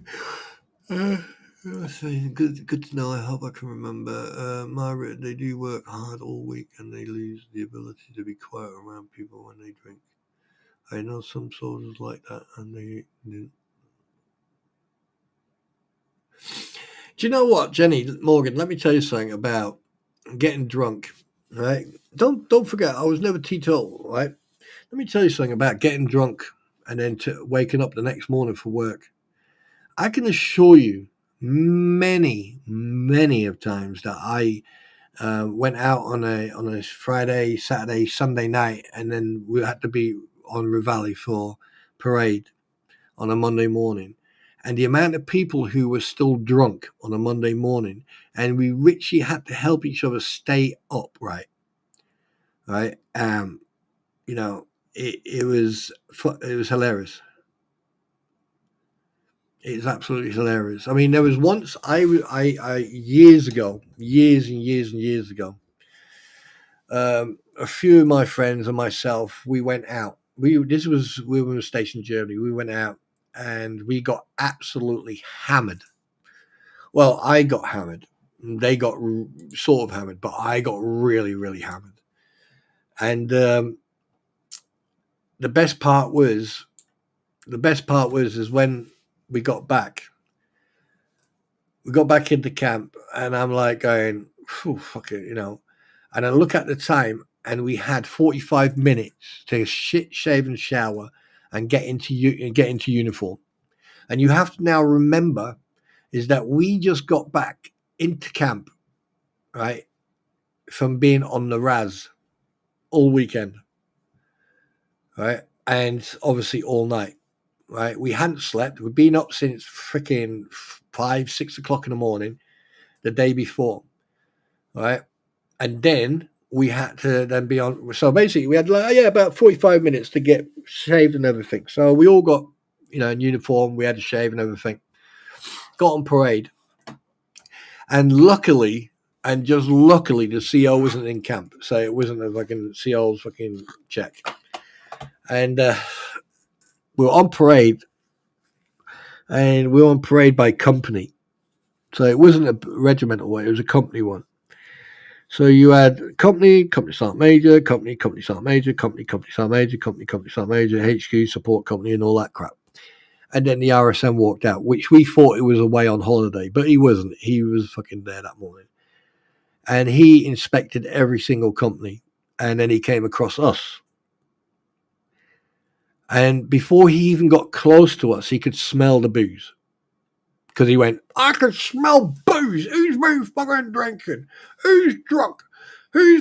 And like, obviously, we're standing there, and I'm swaying all over the bloody. I am absolutely shit faced, and I'm swaying everywhere, right? And then the other guys there, they were behind me, so I couldn't fucking see what was going on. And then he walked right up to me, looked straight past me. I'm trying not to breathe because the minute I breathed, he would be drunk. That's how drunk I was. And then he looked past me, and then just his eyes just looked straight at me, and he just looked at me and whispered, "When you fall out, you better fucking with the speed of 1,000 gazelles run to your fucking block. And don't show your face until tomorrow morning. Do you mind make myself clear?" And I'm like going, "Yes, sir, yes, sir, yeah." Mm-hmm. And then he fooled us all out, and me and the other guys, we fucking, with the speed of 1,000 gazelles, just fucking darted it straight to our block, went straight into the block, ran up to our room, went into our rooms, closed the door, stripped off, got into bed, and went to sleep. And basically, the only time we got up is to go and get some food, and then we came back. And the next morning, we were all on show parade outside of the regimental sergeant major's office. And I swear to God, if you like soldiers, when they drink, it doesn't matter. They'll still we'll still do our job. I mean, I've been drunk the night before, and the next morning we had to do a BFT or CFT or AFT or whatever you want to call it these days, a fitness test, like a mile and a half, right? Where you run a mile and a half as a group, and then you run a mile and a half on your own. And halfway down, you're throwing up. You're actually projectile vomiting, or like you're doing a CFT with weight, and you're doing like a 2 miler, 4 miler, 6 miler, 8 miler, 10 miler, 12 miler. You know, I mean, they brought it all the way down to an 8 miler, but in the old days, we used to do a little bit more. And by 4 miles, you're richly turning into the Exorcist, or scene from the Exorcist, and not just one person, but multiple people. Because like if the person at the front starts throwing up, everyone behind him starts throwing up.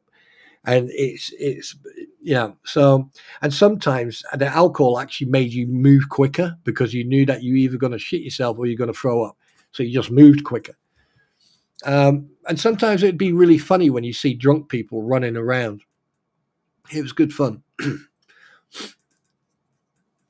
But I haven't drank for years. Fucking hell, 20 plus, 20, 25 plus. And you wouldn't want me to. I've made a lot of weird drinks, but a good one. The customer told me about, it's called the Nutty Irishman, tastes like strawberry valleys. Here's a spawn, been there myself and totally agree with it. Yeah, I mean, it's the thing is, everyone thinks, oh, you know, soldiers are thugs, you know, they get drunk and they. Do you know what? If we're not fighting each other, yeah, we'll fight people. But the thing is, like 99% of the times, every time I've seen a fight between a civilian and a soldier, it is because the civilian has done or said something that's pissed the soldier off. If you go into a club and you know that that club is full of soldiers, may they be Marines, Army, Navy, Air Force, Coast Guard, whatever, or Reserve or National Guard, whatever, if you go in there and you throw your weight around, I can assure you that it will not last long. Because at the end of the day, squaddies will fight each other. This is why sometimes when you go to garrisons, right, and you go into towns and you see soldiers fighting each other, 99% of the time, the military police or the civilian police will leave them to finish that fight. The reason being is because if you jump in there as a military police or civilian police, you will get your ass handed to you. So what you do, you let these kids fight let that shit out, because they've pent up aggression. It's been going on for weeks because they've been on exercise, or they've been, you know, they got confined to camp for a month or whatever, right? And they're letting off steam, right? As long as they're not damaging private property and they're just damaging each other, you just let them do what they need to do. Because I can tell you one thing now, once they're finished, whoever's on the ground will get picked up by the other one. They'll hug, they'll fucking shake hands, they'll go into the club, they'll clean themselves up, they'll go back into the club, and they'll get drunk. And then someone will start on them and they'll fight, and they'll be fighting them 2-1. And it's just one of those things. So if you ever see soldiers fight, don't get involved. Let them fight it out. Let them fight it out, because the thing is, the minute you get involved, they'll both turn on you. They will turn on you. So just let them fight it out.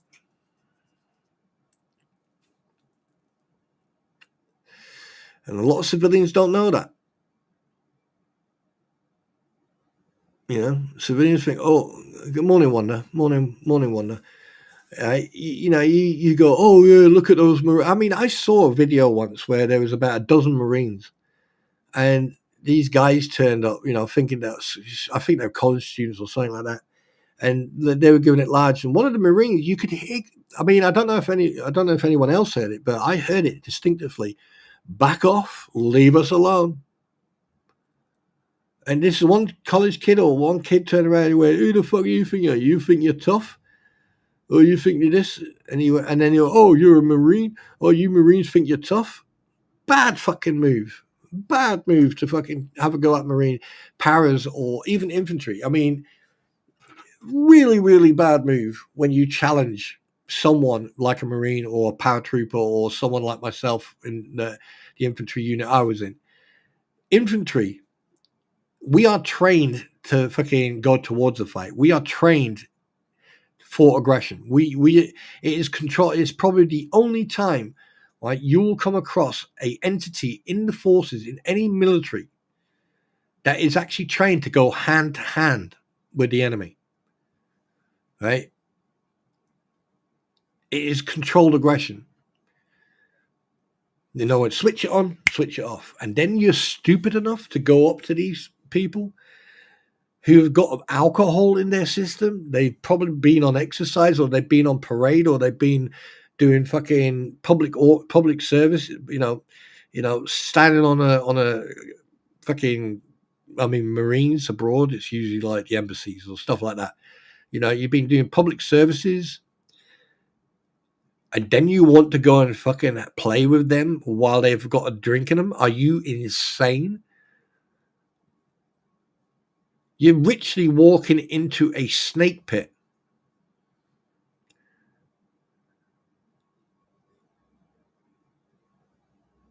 The three wise men, Jack, Jim, and Jones. Yeah. Yeah. Oh, wait a minute. I've heard that one before. Oh, shit. Let me think. Let me see if I can get this right. Is it vodka, whiskey, and fucking tequila? Is it vodka, whiskey, and tequila? Oh, I've heard this one before. I've heard that before. The three wise men. Oh, shit.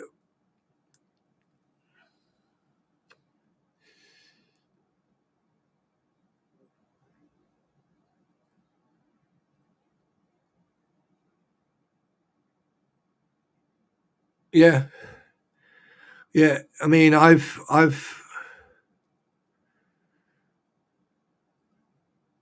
yeah. Yeah. What was I going to say? There was one situation where we were in Canada. We were on leave and we went to Calgary. And at the time in Calgary, there's a place called Electric Avenue. And it was a street. And it had like these clubs on it. I don't know if it still exists or not. So if you're from Canada and you know about this, please let me know if it's still. Yeah. And it was electric. It's called Electric Avenue. And this chick and a couple of chicks, like we bumped into them. And there was about, oh God, how many were there? Was a whole platoon off for that one?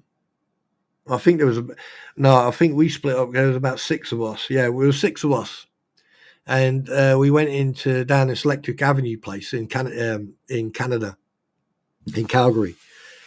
And at the time, we were staying at the Sandman Hotel, and we walked into this club, and it had like armor, medieval armor in different corners and all that. And the bouncer on the door looked at us, and you could tell that he was already, oh shit. And we walked in, and at the time, I think I wasn't drinking that night because I don't know if I was ill or I just didn't want to drink. But for some reason, I ended up having a drink. I think I had a rum and coke or whatever. And I'm sitting at the bar, and the other guys are having fun with the chicks and all that. But I'm sitting at the bar. The bouncer comes over to me, and he goes, "Oh, where are you guys from?" And I went, "Oh, we're from Great Britain." And he went, "Oh, right, okay." He says, "So what do you guys do?" And I went, "Well, we're infantry. We're here on an exercise." And he went, "Oh, we're not going to have any trouble tonight." And I went, "No, as long as people leave us alone, it's just like any normal, patriots. Like we're coming here to have fun." And he was like, "Oh," and I said, "Well, if it kicks off, we'll help you out. Don't you worry about that." And he went, "What?" I said, "Yeah. If it kicks off in here and you need a hand, just give us a little wave and we'll come over and help you." And he was like, "Oh, okay."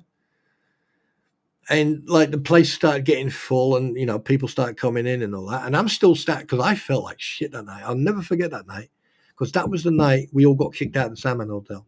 But anyway, and it kicked off in there. And next thing you know, I go. All the guys came over and we fucking finished. We ended that fight way before it even started. We kicked them all out, and the bouncer turned around and went, "Right, you guys." And we stayed in that place until about 4. They closed they closed it. I think they closed it about 1, 2 o'clock. I can't remember. And we stayed there till 4, and we got free drinks. And then we made our way back to the hotel. And that was the biggest fucking mistake we did. Because unbeknown to us, someone found an open room, decided to walk into the room, pick up the phone, and call the UK. But what he didn't realize is there was a couple in the fucking bed. I think it was kids. Was it kids or a couple? Anyway, and he didn't realize that. And because he was a big fucking bruiser, he sat at the end of the bed and he was talking to his wife or girlfriend or something. And and we walked into the hotel while they're kicking everyone out, and we were like going to the lift, and they went, "Oh, you? What? Who are you with? Who the fuck are you? Oh, military police. Oh, right, okay." RCMP was there as well, and they're like, "Right, pack your stuff and get out." What? What the fuck do we do? Everyone needs to leave. Hotel. So we went over to the hotel manager and said, "What? We have to leave as well? We just got in." And he went, "Yep." And I said, "Well, I better want my fucking money back then." And they had to pay us all the money. And so we got in a taxi, went to the Banff Trail, and stayed in a motel. So anyone from Canada, from Calgary, right, will know what I'm talking about. So yeah, don't fuck with soldiers when they've had a drink. Don't fuck with Navy personnel if they've had a drink. Don't fuck with airmen. Leave people alone. Just let them fight amongst themselves. That's why we get on so well.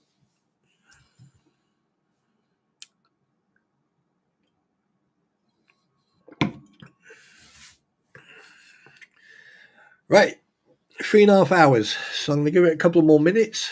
And listen, I bartended before I got married, and then for a bit when I got divorced. Family was always been in the restaurant.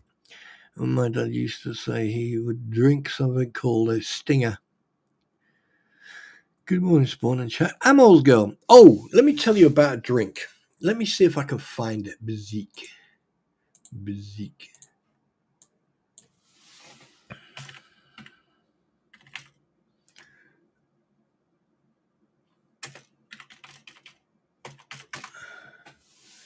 Where is that drink? Bezique.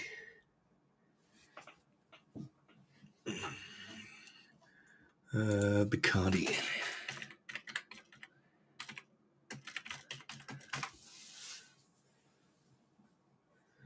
Let's see if I can find it. Let me see. Aha! There we go. There we go. Here we go.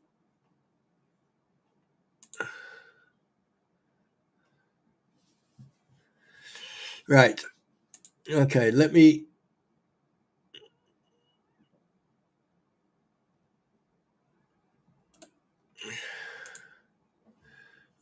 just no.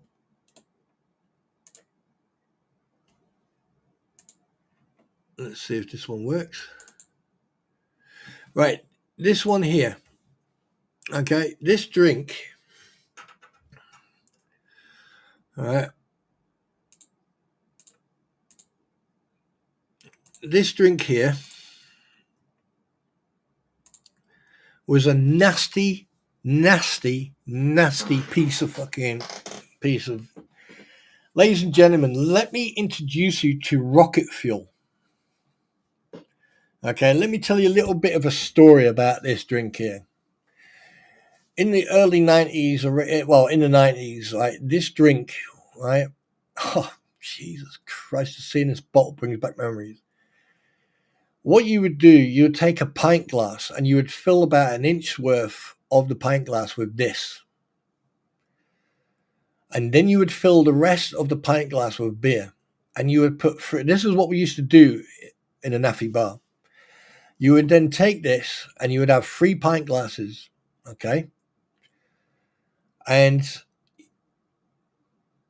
you drink those three beers, each of you. So you'd order it, right? And you'd drink this shit. By the time you got to the camp gate, by the time you got into that taxi, you were hammered. You were absolutely fucking hammered. This stuff was like rocket fuel. Now, what we used to do, we used to call it the Mexican omelet, right? The Mexican omelet was basically a shot glass with tequila and then a glass of beer with this in it. All right, so you'd have a glass of beer, a glass of beer, a glass of beer with bezique in it. So glass of beer, bezique, glass of beer, bezique, glass of beer, bezique. And then right after that, you would have a shot glass with a shot of tequila with a raw egg in its shell. And what you do, you drank the first beer, the second beer, the third beer. You would then take the shot glass with the tequila into your mouth with the egg, crack the egg, swallow the contents of the egg, swallow the tequila, spit the eggshell back in the glass, and that was it. That was called the Mexican omelet. And then off you went into town. And 99% of the time, right, by the time we all got into town, it was time to bring at least half the fucking people who got in the taxi with you back to town. But the thing is, because they were throwing up and being fucking ill and all that shit, we'd have to walk back. So by the time we got there, we'd then walk them back to camp. So we'd walk them back to camp. They would then give us 50 marks, or like they'd give like 100 marks or 50 marks to pay for the taxis and that, and then we would get into the taxi and drive back into town. And that's how. And basically, you walk into a bar, you'd have one or two drinks, and you're already hammered, so you'd walk 2 drinks, and you knew what you were drinking. So by the time you got back, and you got into camp, or you ended up waking up next to some woman that was classified as a scene from a horror film, you get in a taxi and fucking go home. And I assure you, if you ever want to fucking drink anything, get this stuff and put it into a glass with beer. I can assure you, you will regret it. You will regret it. That I can assure you of. Bezique. Oh boy, that was a nasty piece of fucking kit. That was nasty.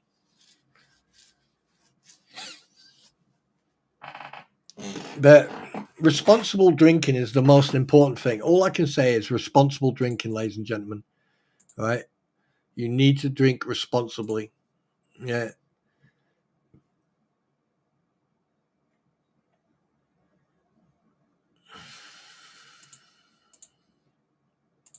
Because if you don't drink responsibly, yeah, it's not good for your health, right? You don't have to. Look, here's the thing: you don't have to prove to anybody how good you can drink.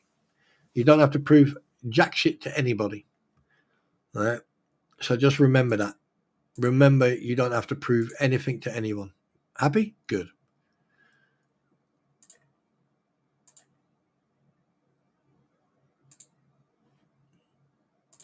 Wait a minute, I'm just. Ooh, shit! Wait a minute. There you go.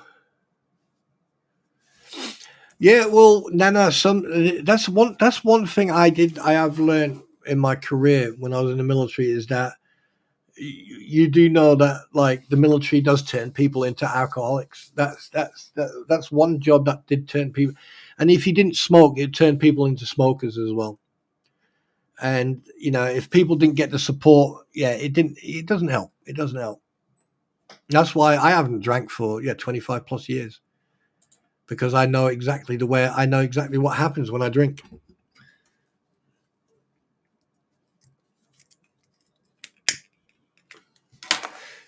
At the end of the day, if you want to high, have a little bit of fun, why don't you go bungee jumping or parachute jumping or, go diving with sharks and shit? Wait a minute, I cannot even handle the shit I used to drink. I used to start the night off with a Dr. Pepper from hell. Spawntrue, do you know? No, I only know Dr. Pepper from heaven, which is this one here, which I'm drinking right now. But I used to know the Coca-Cola shot. I can tell you about the Coca-Cola shot, which is one of the nastiest shots you'll ever drink. It's like you take a glass of Coca-Cola, and then you put a shot of Sambuca, a shot of Jack Daniels, and a shot of Bacardi, and then you mix it, and then put a tablespoon of sugar.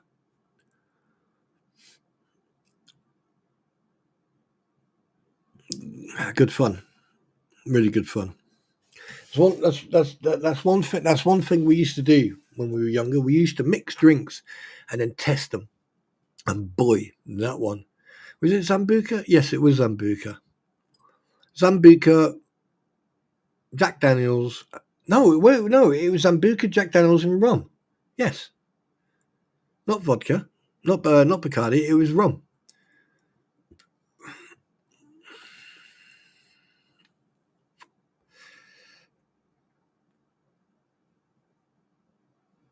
Oh, I tell you one thing: bungee jumping for your spine, fucking awesome. You'll just hear that like, and that's your spine fixed.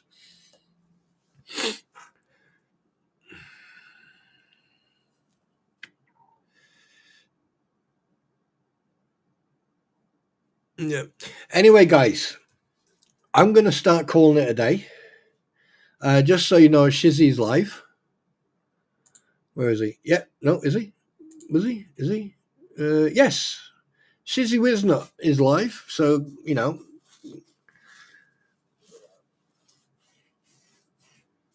Right. So, you know, go and show him some love.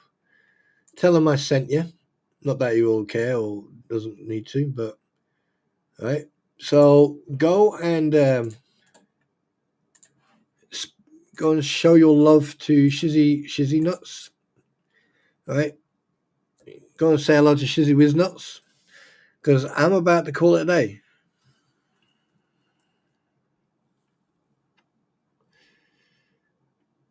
Oh yeah, I've seen that. I've seen that, Nana. I've seen that. Yeah. Right. So go and show you some love. Right. To Shizzy, and go over and jump over there. And I'm now going to do the yeet. So, ladies and gentlemen, I wish you a fantastic day. Thank you very much for coming. Hose picker, don't you worry. I haven't forgot about you. Revenge will be sweet. You take care of yourself, guys, and remember one thing: be nice to each other. I shall, Nana. All right, and remember, go and say hello to Shizzy and send him my regards and say hello from me. All right.